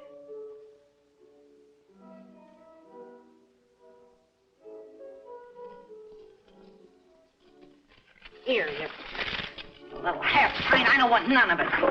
Now go pack your stuff and get out of town as fast as you can. Out of town? What for? For your own good. Go back east. Visit your family. Be with somebody close to you.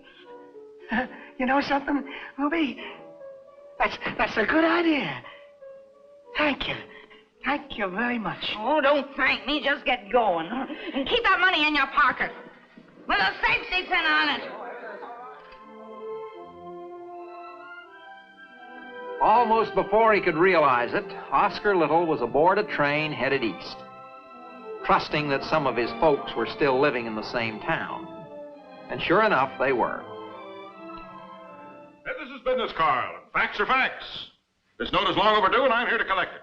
I know how you feel, Myron, but can't you give me another 30 days? Please, just another 30 days. I've already given you 60. I can't see what good another 30 will do. But I'll raise the money somehow. Somehow. That's what you said the last time. I am a practical man, Carl. Personally, you're a very fine fellow. But from a business standpoint, you're a mighty poor risk. I just cannot let this note run another day. But we just don't have the money now, Mr. Welsh.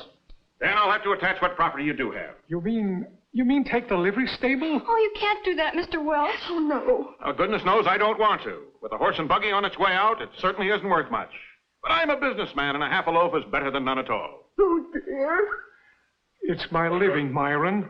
You want to ruin me? You're already ruined. Don't you talk to him like that. It's high time that you quit wishing for miracles and come to realize that... What did you say? I said, don't you talk to him like that. Mr. Little here happens to owe me $6,000, and I don't see why. Oh, is that all? Well. The way you were squawking, I'd have thought it was $1 million. There's your $6,000. Now get out of here. I said get out. Yes, sir. Yes, sir. Yes, sir.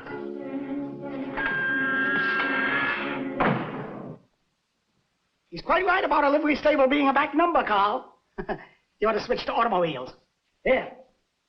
This'll buy you several as a starter. Nice little place you've got here. Needs fixing up, though. We'll take care of that right away. Excuse me, if I'm not too curious. Just who are you? Me? Why, I'm your brother Oscar.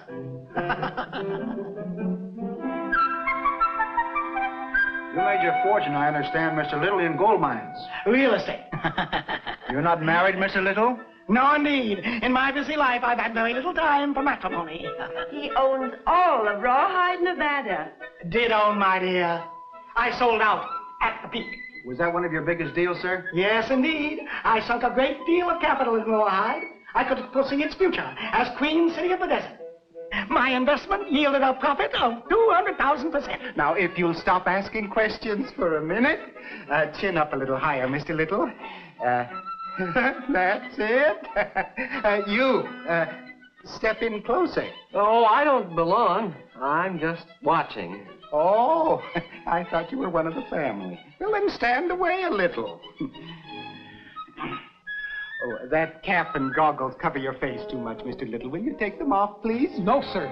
They're the very latest things, and I'm going to wear them. Very well. Wouldn't you rather be photographed with your coat off, Mama? The temperature's almost 100. The first fur coat I've ever owned in my life? I should say not. Not if the temperature's 200. Now, will you please stop talking and take your positions? Yeah, that's it. Now, if you'll all be looking at Mr. Little. No, Mr. Oscar Little. Yes, that's it. All right, now. Hold it. Very still. One. Where do you want this new settee, Mrs. Little? Right over here. Please, Mrs. Little, I'm trying to take a picture. I'm sorry. Right over there. All right, now, shall we try it again? Hold it. One. All right, now, this is it. Oh! Oh, my goodness. A gramophone! Oh, Uncle Oscar! Oh! And I bought you 100 records to go with it. Oh, Johnny, did you hear that? Imagine Eden. Oh, just put it over there, please. Hold it. You want to see if this is the right color for the shutters, Mrs. Little? It's a perfectly lovely color. Now get out. Get out of here! I came here to take a picture, and I'm going to take a picture. All right, now. Don't anybody dare move. Thank you very much. And since it was the first time Oscar had ever hit the front page, he couldn't resist sending a copy of the paper to Ruby in Rawhide. Buying fur coats and diamond rings for his sister-in-law? That's what it says. And you let him slip right through our fingers. Ruby, how could you? Really throwing the money around, little Two-Bits is. Having a fling for the first time in his sawed-off life. Loving every minute of it. Yes, sir. Oscar had never been so happy, even though his money was evaporating like water. Can't ask you to marry me, Hazel, the way things are. I've got nothing to offer you. What difference does that make, Johnny? So long as we love each other. Wouldn't be right. Fella's got to be able to support his wife. We're going to make money, Johnny. That invention of yours. It'll be a world beater. Sure, if ever I can get it on the market. But that takes capital. It may be years. Darling, don't say that. We can't go on waiting and waiting till we're old.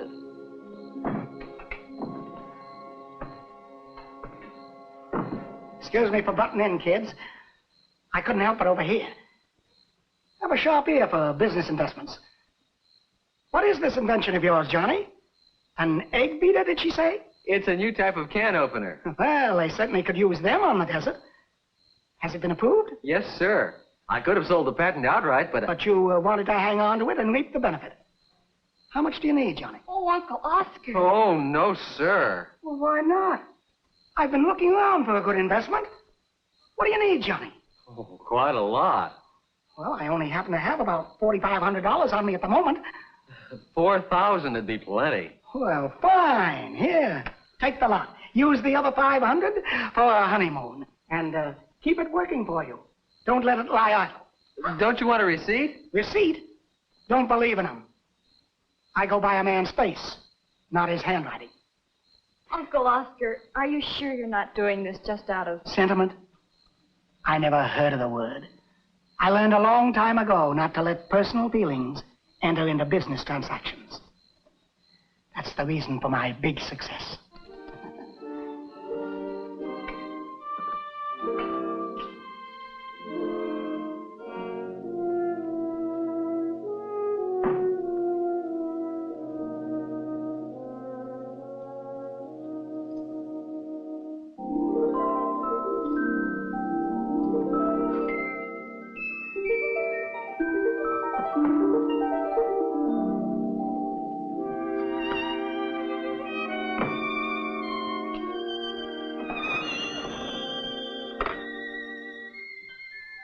Hello?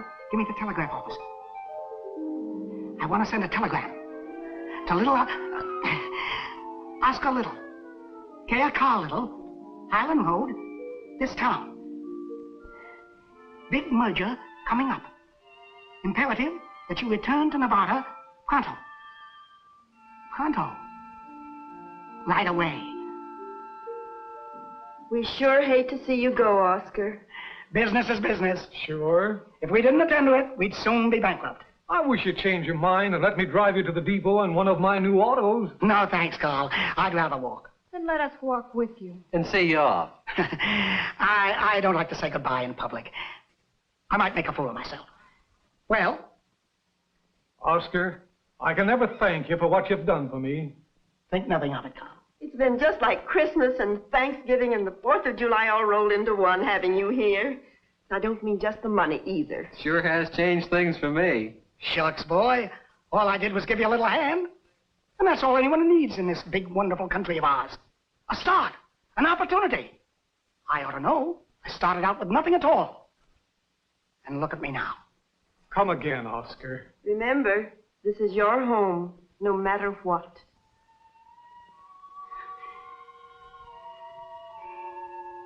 Thanks, folks.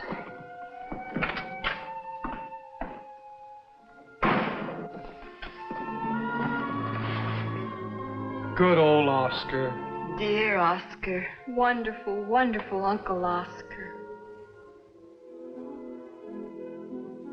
And so back to Nevada went Oscar Little in what you might call a private car, or maybe a side-door Pullman. And from the railroad, he struck out across the desert on foot for Rawhide. Oscar! Oscar!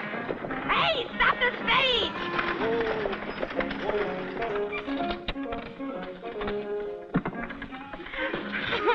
Stupid! Ruby, what are you going in that direction for? You ain't leaving Rawhide. Well, everybody's leaving Rawhide. There was a big fire, wiped the whole place out. Well, they can build it up again, can't they? Rawhide was through. One of those camps that was just a flash in the pan. Hey, Ruby, hurry up. We're all going back to Goldfield. Come along, there's room. Oh, fine. It'll only cost you $10. Oh, I guess maybe I'll walk. It's 100 miles. Well, I feel like stretching my legs a little after sitting on the train for so long. You broke 2 bits. Flat. Stony. But anyway, it was worth it. If I had the chance, I'd do it all over again. Maybe you will. I doubt it. But anyway, I've got something nice to remember for the rest of my life. Hey, Ruby, get aboard. I'll stake you to the ride. I'll see you in Goldfield. All right, 2 bits. See you in Goldfield.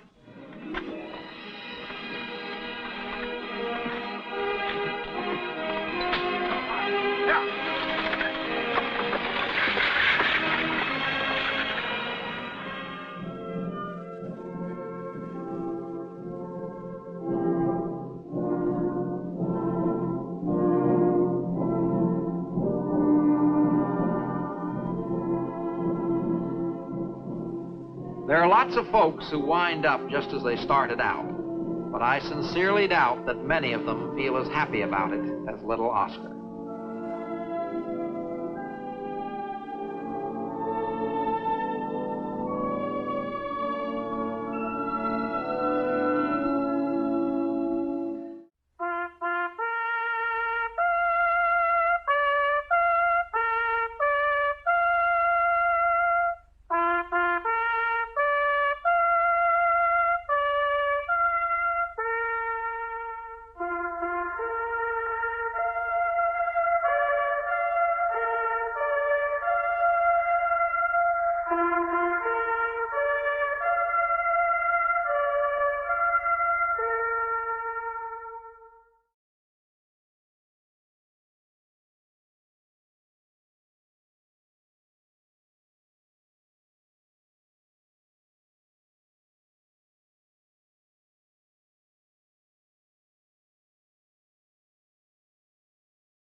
And now, Death Valley Days.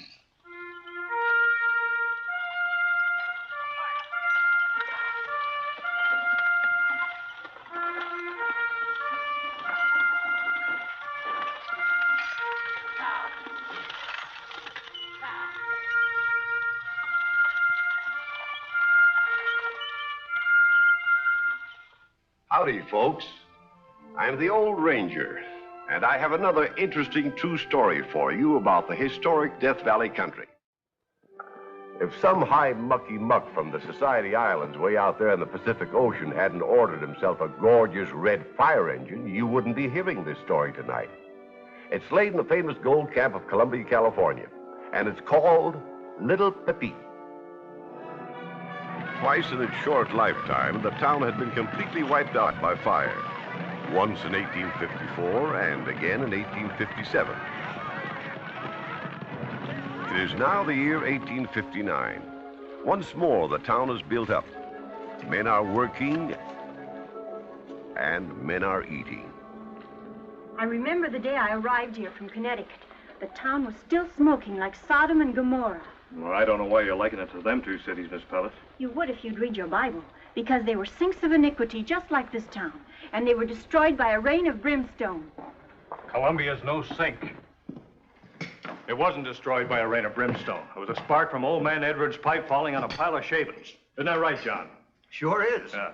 Old Man Edwards started it with his pipe. I didn't notice you in church this morning either, Mr. Haskell. Well, I had a late night of it at the arena last night, watching the fight. What fight? Big grizzly bear and a 2-year-old bull. How terrible. No, it was pretty good. I had my money on the bull, but Philo here, he was betting. Ow! Oh, you've got to be careful of those chairs, boy. I'm always running splinters in myself, too.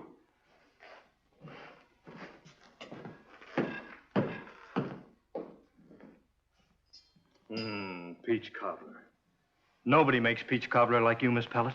Fight between a bull and a bear. I think it's positively heathenish.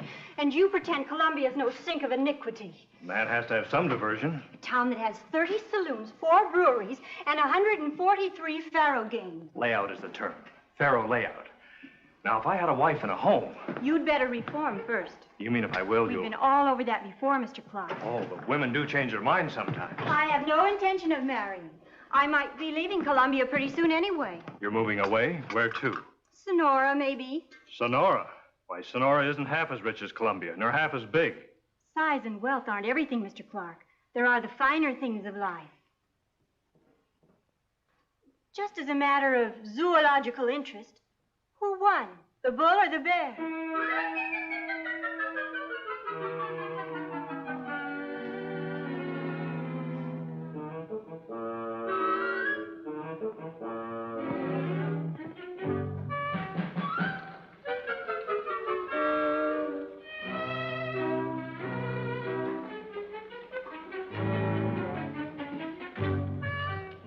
Hello, Judge. Oh, good day, Philo. On official business, I see, huh?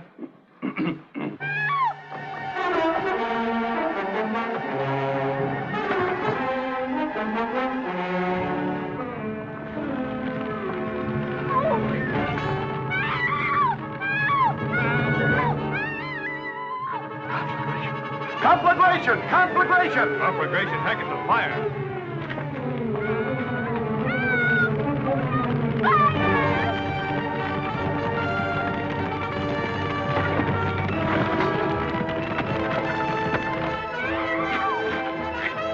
Fire!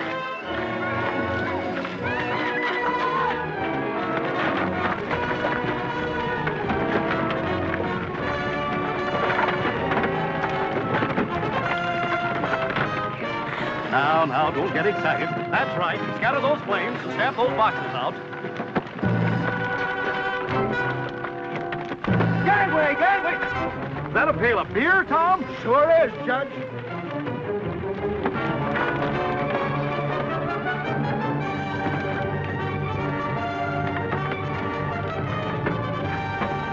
Oh, it's all right, Miss Pellet. We've got it under control. That was a close one. What were you trying to do, Kitty? Burn up the town again? Oh, thank you for coming to my rescue. I hope you didn't burn yourself, Mr. Clark. Only my coat. I've got some baking soda and bandages and... What I need is a good stiff drink to get the smoke out of my throat. There's plenty more beer where this came from, on the house. Splendid, splendid. I, too, feel somewhat dry from the exertion.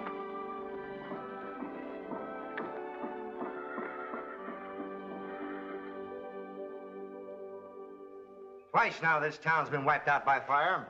We can't run the risk of its happening again. That's right. You're absolutely right. Then what we need is a fire engine. No more of your piddling bucket brigades. You're right, boy. This town rates a real fire engine. Yes, Columbia, the gem of the mother lode. Hey!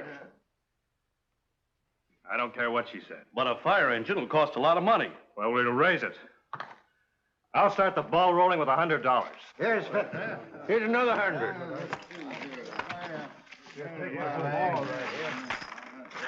How about you, Judge? Well, I'd like nothing better than to contribute, but unfortunately, I'm not a man of means. Then you can donate your services. Digging cisterns. Cisterns? Digging? Me? We'll need a lot of water for our engine. This time we'll put you to hard labor, Judge. But you haven't got your fire engine yet. You'll have to order it from back east. Why? Take at least a year. Might be something in San Francisco. If anyone had the time to go up there. Well, I'll go. Good. I'll be only too glad of an excuse to get away from here for a while. I'll take your stage out today. That out, boy, Philo. We're counting on you, Philo. I'll do my best, boy. Bye. Bye. Bon voyage. Take care of the money. You bet I will. Is Mr. Clark going away? Mm-hmm. Going to San Francisco. He must have decided very suddenly. I was talking to him only this noon.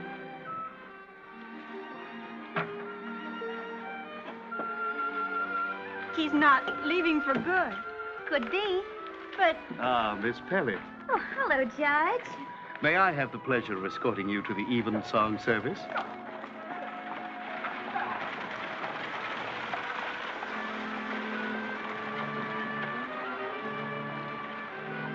Miss Pellet. I'm sorry. What did you say, Judge? I requested the pleasure of escorting you to the evensong service.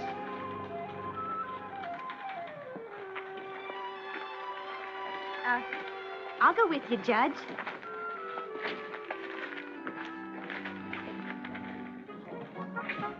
All the way to San Francisco, first by stagecoach, then by riverboat, Philo guarded the precious money. In San Francisco, he sought out the city fire chief.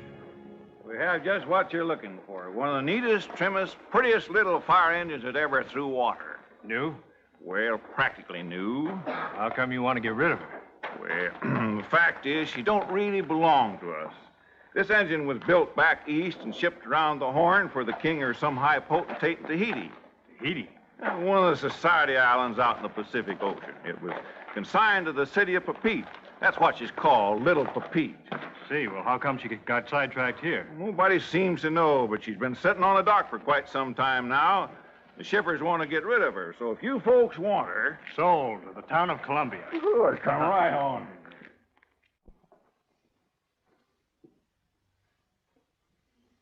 A mining camp is no place for a lady unprotected. If she's a lady, she is protected. Yes, but what I mean is that... Philo.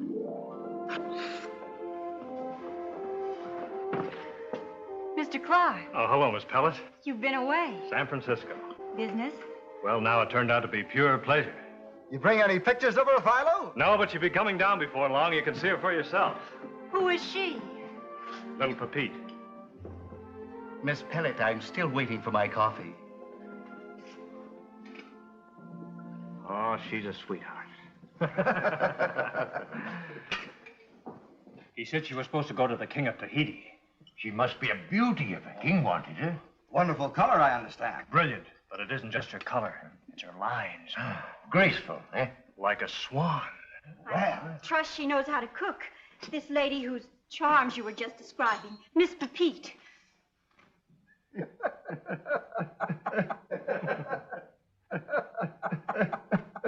Or wasn't that the name? Oh, that's the name. But she's no lady. I might have guessed from what you said about her high color it must be paint. Sure. Sure it's paint. Bright red. Oh, don't look shocked, Miss Pellet. Pepita's a fire engine. A fire engine? Didn't I tell you that Columbia was the up-and-comingest camp in California? It must have cost a fortune. We all chipped in. Philo here gave $100. Mr. Clark, you throw your money around like that and you'll... Why not? There's nothing else I have to save it for. I can't think of anything I'd rather spend it on than little Pepita. Oh, she's a sweetheart. They were good showmen, those men in early Columbia. They sneaked Pepita into town one night unannounced, hustled her into her new quarters, and kept her there behind locked doors until the day when the public was to have its first glimpse of her in all her glory. A general holiday was declared.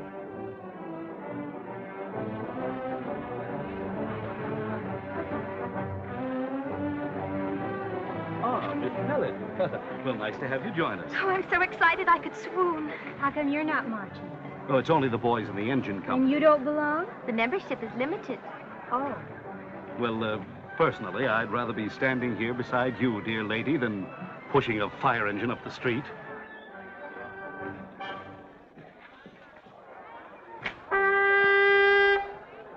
Citizens of Columbia, and those not so lucky, it is my proud privilege and pleasure to unveil to public gaze Columbia's first modern piece of firefighting apparatus.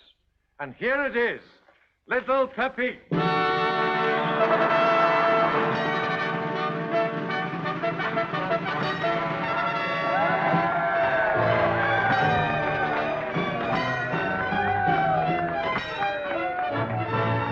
Don't they look handsome? Oh, there's your husband, Mrs. Brady. Hello, Matthew. Oh, you, John! Philo? Well. Company, march.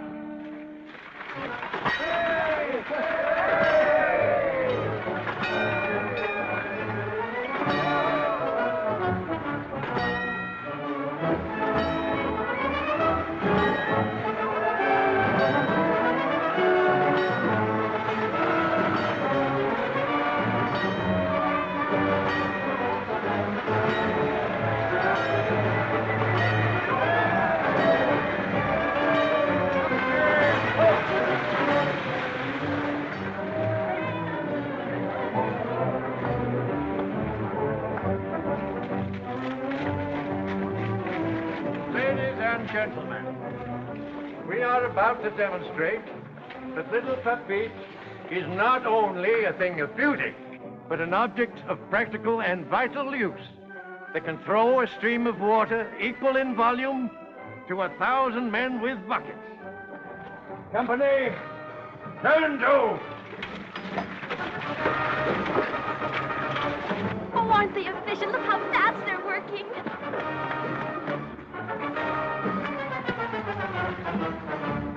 All right, start pumping.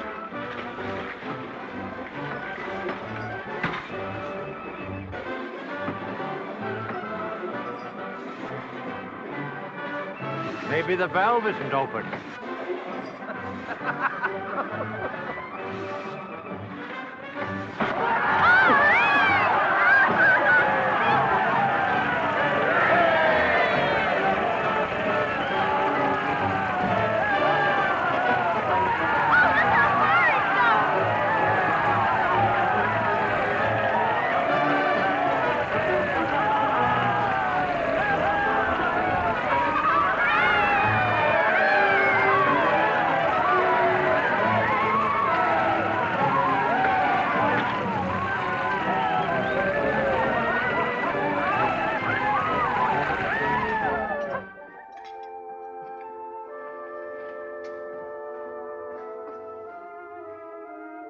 You'll die of dyspepsia, Father. You boat your food like that. Oh. Seems like we never get a chance to talk together anymore. Oh, I've been busy. I got a lot in my mind. Nothing troubling you, is there? Well, I suppose I shouldn't get my hopes up. Why not? It's almost too much to expect of nobody like me. You know what the poet said. Faint heart never won. I'd be the happiest man in the world. I wouldn't ask for another thing as long as I lived. If only I could be elected chief of the Columbia Fire Department. Well, I've got to get going. But you haven't had your dessert yet. I made peach cobbler especially for you. Can't wait. Engine company meets at 7. Again? But you had one only night before last. Oh, that was business. This is social. Oh, will there be ladies present? Only little Pepite, bless her. The way you men carry on about that fool engine, like a bunch of boys with a new toy. Pepite is no toy, I assure you, Miss Pellet. Pepite is the latest in firefighting apparatus. Why, Pepite, I'm sick of the name. It's all I've heard for weeks and months. You can't talk about anything else or think about anything else. Why, you can't even sit down and eat a decent meal anymore because you're so anxious to get back to that fool engine and polish her brass and stroke her paint and admire her shape. That's twice now you call Pepite fool, and I won't stand for it. I put up with your criticisms of me and my friends. I've heard you disapprove of everything in the town of Columbia, but when you start throwing insults at Pepite, by golly, that's going too far. I can't help it. Then go live in Sonora, where they don't have a Pepite, where they have to depend on an old-fashioned bucket brigade. Go on, live in a town that burns down regular. See how you like it. And what's more, you needn't make peach cobbler for me anymore because I'm not coming back. I'm taking my meals across the street at Mrs. Hoyle's. Wife of Fireman Hoyle. Philo, you can't. Her cooking isn't clean. I didn't mean what I said just now. I just sort of flared up and...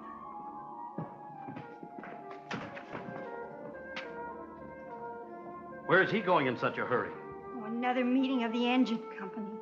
The way those men carry on about that fire engine like a bunch of kids with a new toy. She's not a toy. Pepite is the last word in firefighting apparatus. Well, she'll be able to extinguish fires. Will be. She's already put out one to the very last spark. Why didn't she go out to Tahiti like she was supposed to? And do her work among the heathen.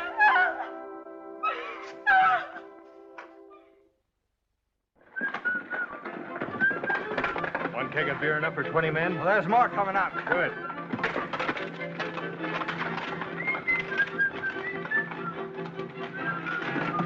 Can't I go with you? No, this is a practice run. But you're gonna have a beer party. Stag.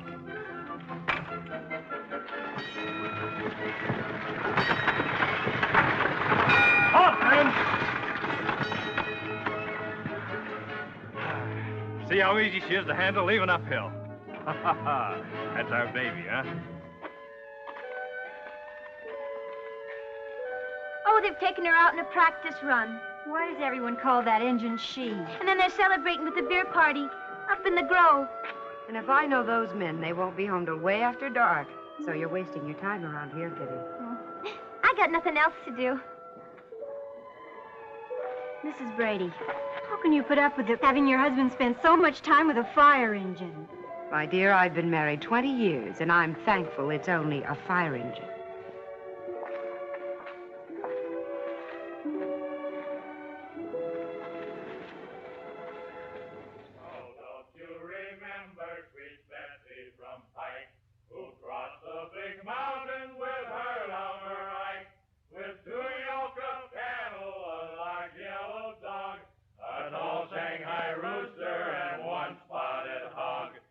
Goodbye, Pike County, farewell for a while. We'll come back again when we've panned out our file. Oh, they soon reached the desert where Betsy gave out, and down in the sand she lay rolling about, while Ike in great terror looked on in surprise, saying, Betsy, get up, you'll get sand in your eyes. Saying goodbye, Pike County, you can't send our mail. We're all of us riding the Oregon Trail. As I was walking down the street, a pretty girl I chanced to meet under the silvery moon. Hey, cowgirls, won't you come out tonight? Come out tonight, come out tonight. Hey, cowgirls, won't you come out tonight? And that's why Pete!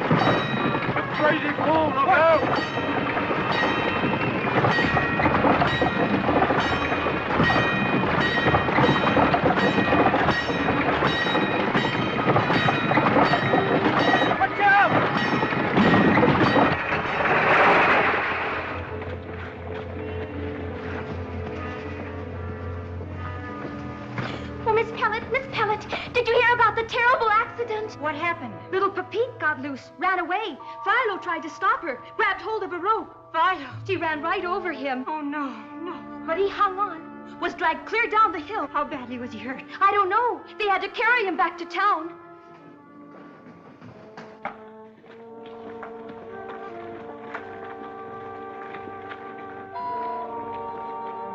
Where are the men?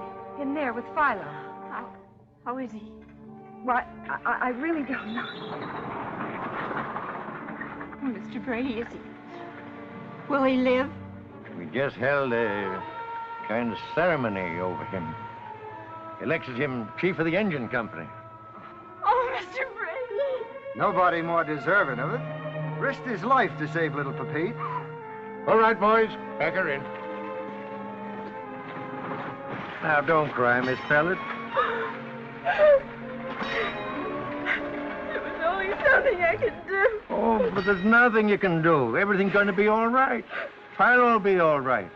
And as for little Pepite, she hasn't a scratch on her. There must be some.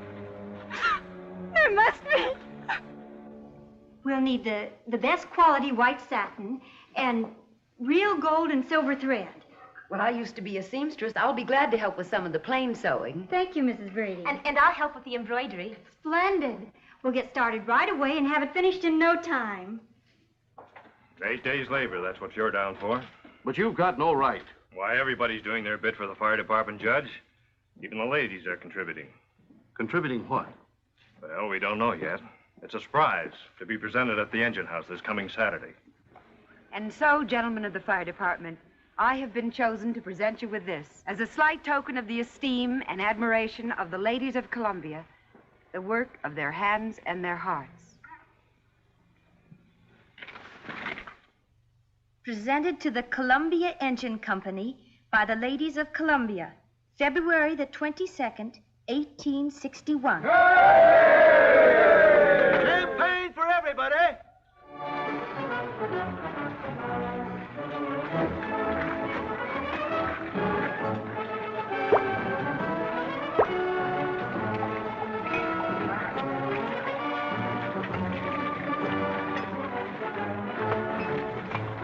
Here. Oh, thanks.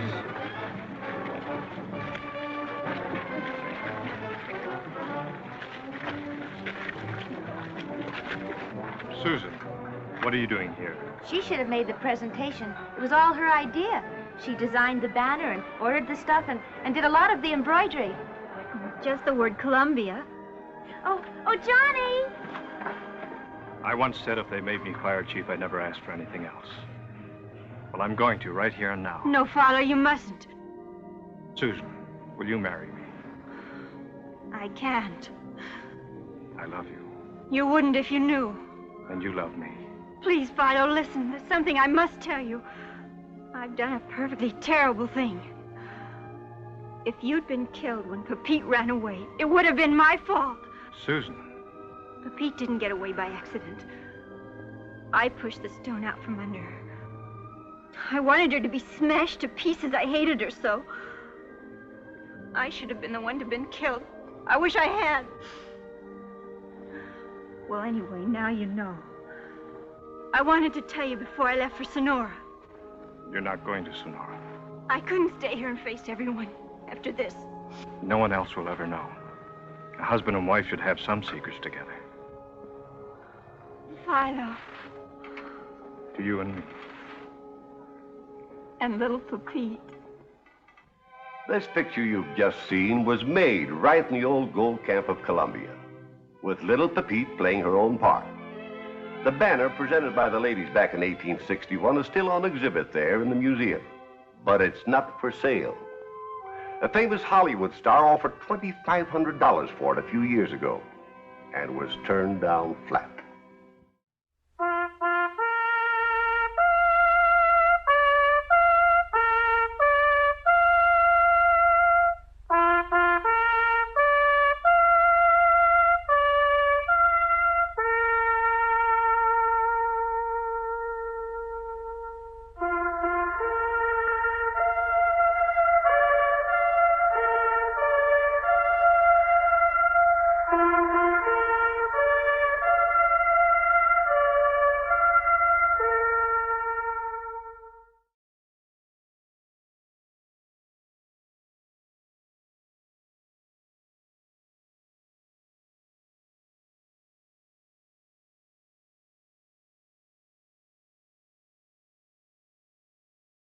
Dress change করতেছিস?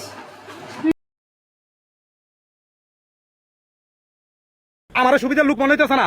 কি কইতেছেন আপনি? কি কইতেছেন? গায়ে হাত দিছেন কেন? গায়ে দিও মানে এ বড় গায়ে দিলে কি করবে? একদম গায়ে করতেছেন। তুই গায়ে দিলে কেন? তুই আমি আজকে শেষ করব। তুই টাকা দে, আমার টাকা দে। ওরে আজকে বই আপনি কোন রাস্তার মধ্যে আইছেন ভাই?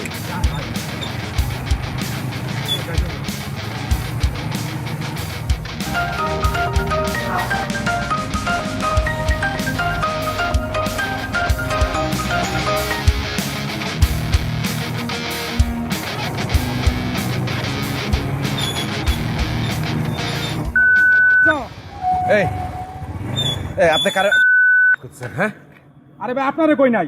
আমার কল দিছিলাম, এই কল রিসিভ করতেছেন, ওরে কইছি। আমারে কল না মানে এই আপনি নামেন তো নামেন। আমি যাব না, আমি যাব না। আপনি কি কইতেছেন? হ্যাঁ, আপনি যাইবেন না কেন? না আমি যাব না। আপনি আপনি নামেন, আমার টাকা দেন, আমি যাইগা। দেমু না টাকা। আমারে না নিয়ে গেলে আমি ভাড়া দেমু না। আরে আপনি কখন থেকে এই অলি গলি করতেছেন? আপনার আমার সুবিধার লোক মনে হইতেছে না, একদমই সুবিধার লোক মনে হইতেছে না। আপনি টাকা দেন, আমি যাইগা। আমার সুবিধার লোক মনে হইতেছে না। কি কইতেছেন আপনি? কি কইতেছেন? গায়ে হাত দিছেন কেন? গায়ে দিও মানে এ বড় গায়ে দিলে কি করবে? একদম গায়ে করতেছেন। তুই গায়ে দিলে কেন? তুই আমি আজকে শেষ করব। তুই টাকা দে, আমার টাকা দে। ওরে আজকে বই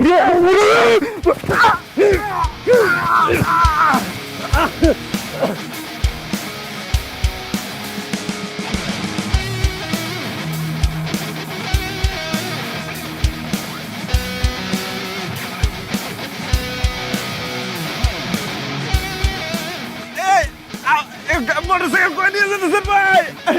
এটা আমার মালিকের মোটরসাইকেল ভাই। ভাই মোটরসাইকেল নিয়ে যান না।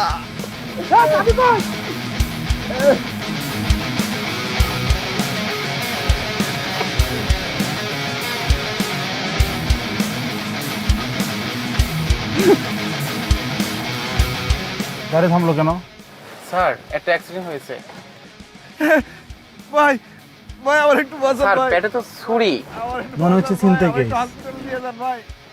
স্যার হসপিটালে নিয়ে যাব? আরে পাগল হইছো? এত রাতে থানা পুলিশের ঝামেলা কে যাবে? চালাও গাড়ি। স্যার যে অবস্থা, মনে হয় না বাবু। ভাই যাই না ভাই। ও ভাই আমার একটু hospital.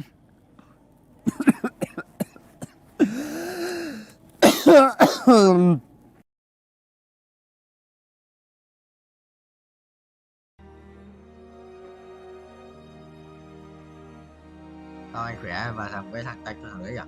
Đấy là thuốc 98. Thuốc 98 đéo đâu ấy, ở tận dưới này. Này, thằng này có ăn đi, này cũng rồi. Ô, thằng Silas kia khỏe hơn. Ô, cái gì đấy? Thằng sút cánh với này.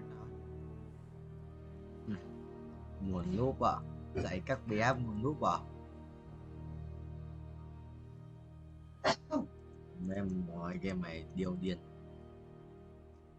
Bà làm cũ à? Nó sang cua mới. OP. Yes. Free auto block. Rồi ra con Zurich 3 luôn đi, xong rồi thầy xếp tiền luôn. Giá hầu huyết đéo Zurich 3.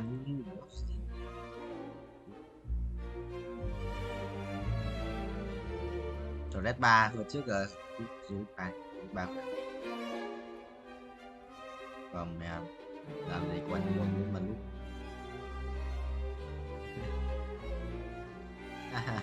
bây giờ rồi chôn đấy, rồi trêu thế.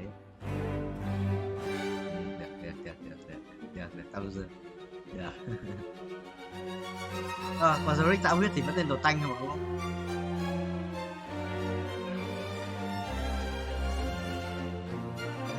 Không như đâu em là chưa, của anh thì rồi. À đừng đánh đầu anh mà.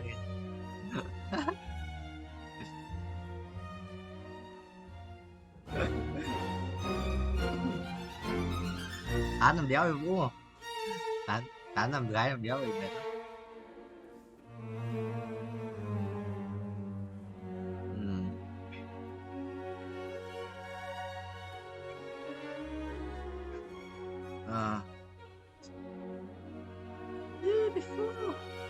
Ôi, tốc độ chống mặt của vào.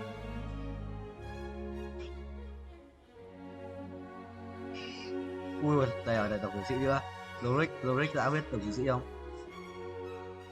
Này, sẽ dồn hết là 6 mà 94 máu đấy. Có thể là 69 máu. Yes. Trời ơi, trong củ này chỉ nhắc thành mắt rồi. Trong củ chưa được chứ.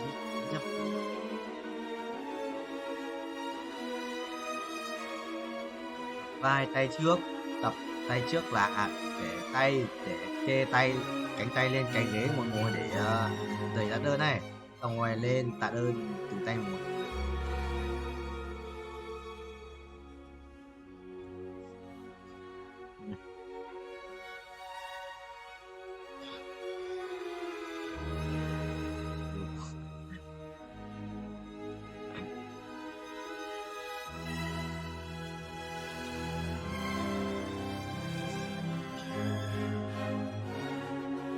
That's right, vậy thầy ơi. Lùi. Đây thua lại. Với cháu ba thì khỏe đấy.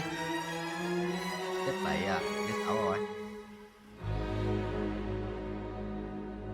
500 chưa đủ mua.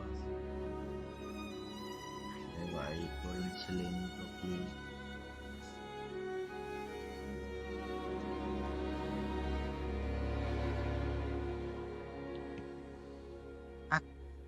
Đi ai sống ra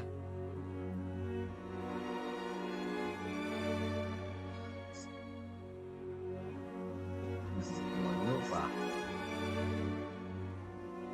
bây giờ đứng dậy thì còn thẳng dọc luôn.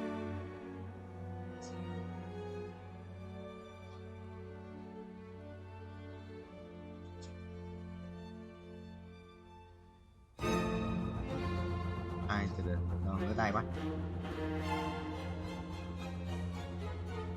Christian à? Cái gì à? Token. Cái token của cái này em dùng như Roblox quay được. Đó. Nhưng mà anh có một tí tiểu. Rồi, có bao nhiêu cái nhỉ? Shop. Không. ba quay. Để dùng thay cho tiền Roblox rồi. Nhưng mà trong game này nó để tiền Roblox đắt quá để nó cho cái quay một tí. Token. Anh quay sang Silat nhé. Anh top 2 trận đấu này Silat. Anh này còn Sờm lô bia ơi. Cái đéo rồi. Găng tay á, cháu quá.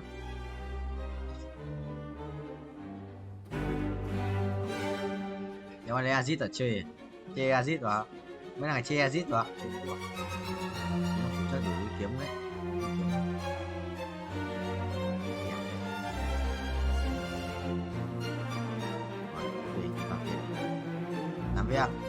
Làm việc cho bố.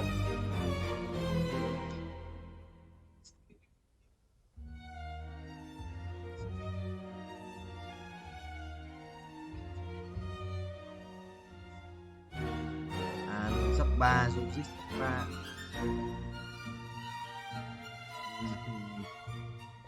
Đã một trẻ sắp chết. Quá. Mày cứ nói đi, thì nói dập cho xem.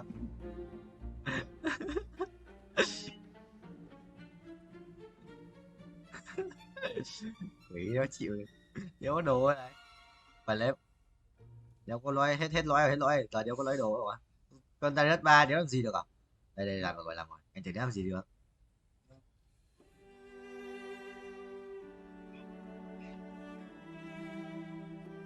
Nhập pet đùa.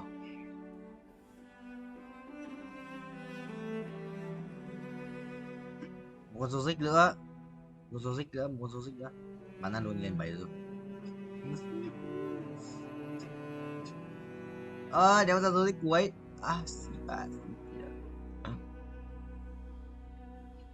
Còn ta chuỗi thua tại đánh chuỗi phạt thắng hay chuỗi thua. Nói chung là nào không. Yes. Just broke lui. Yes. Còn Tuấn nó ở trong này.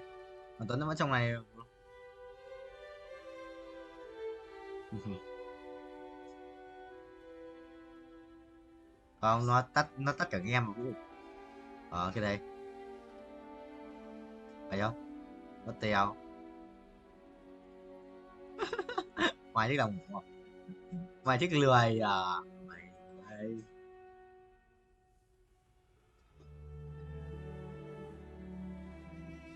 Buổi chiều mấy giờ vào làm cho biết.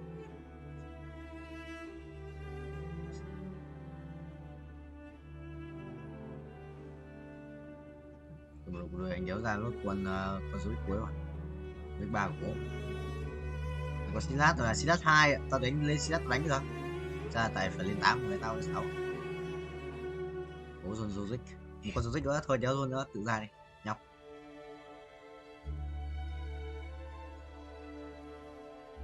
Người chúng nó chết hết rồi đâu. Ra thấy mày bảo chúng nó chết à.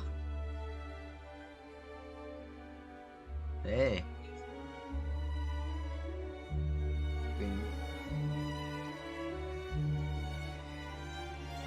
Kinh vậy chồng. Có Zozik cuối đâu.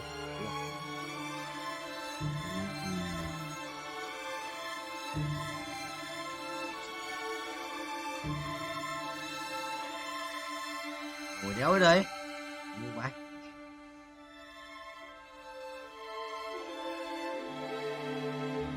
Ngồi đéo gì nhỉ?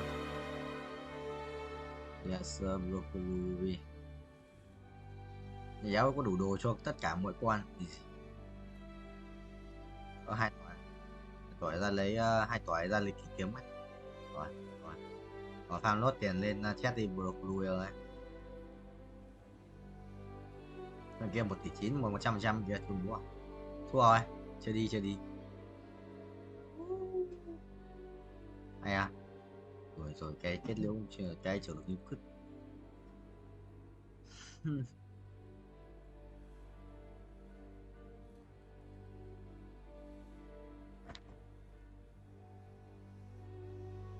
Đó yêu một gì. Rồi. Chán quá, định chờ chán không thôi. Chán quá, định chờ chán.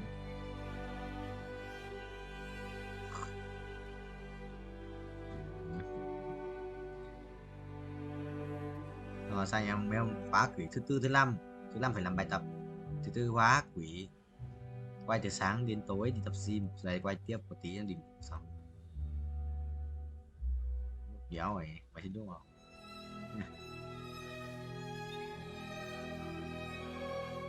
Tại thế, tao mở hết mà. Tôi mua à? Auto ở cuối mà. Cái auto cuối này.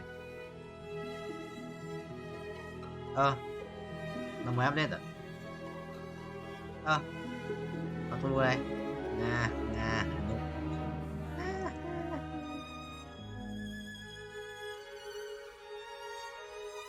Ngồi dưới kéo đầu ấy, kéo ra.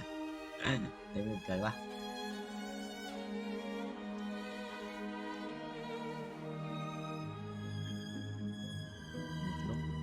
Phải là một lúc nhanh nhẹn thì sẽ mà 100 lần xong.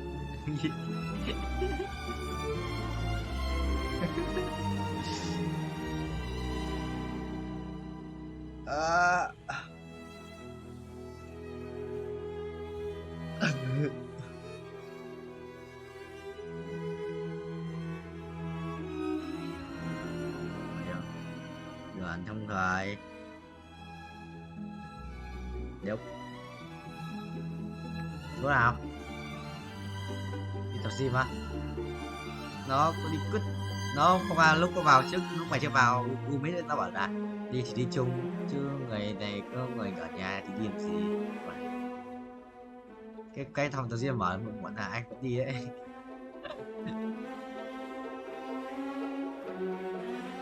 Phải chưa? Đi à? Có cháu nhỉ? Vũ đồ tanh.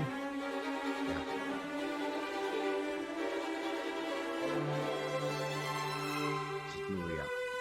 Biết tàu bất ngờ. Nhau chả. Để em tin.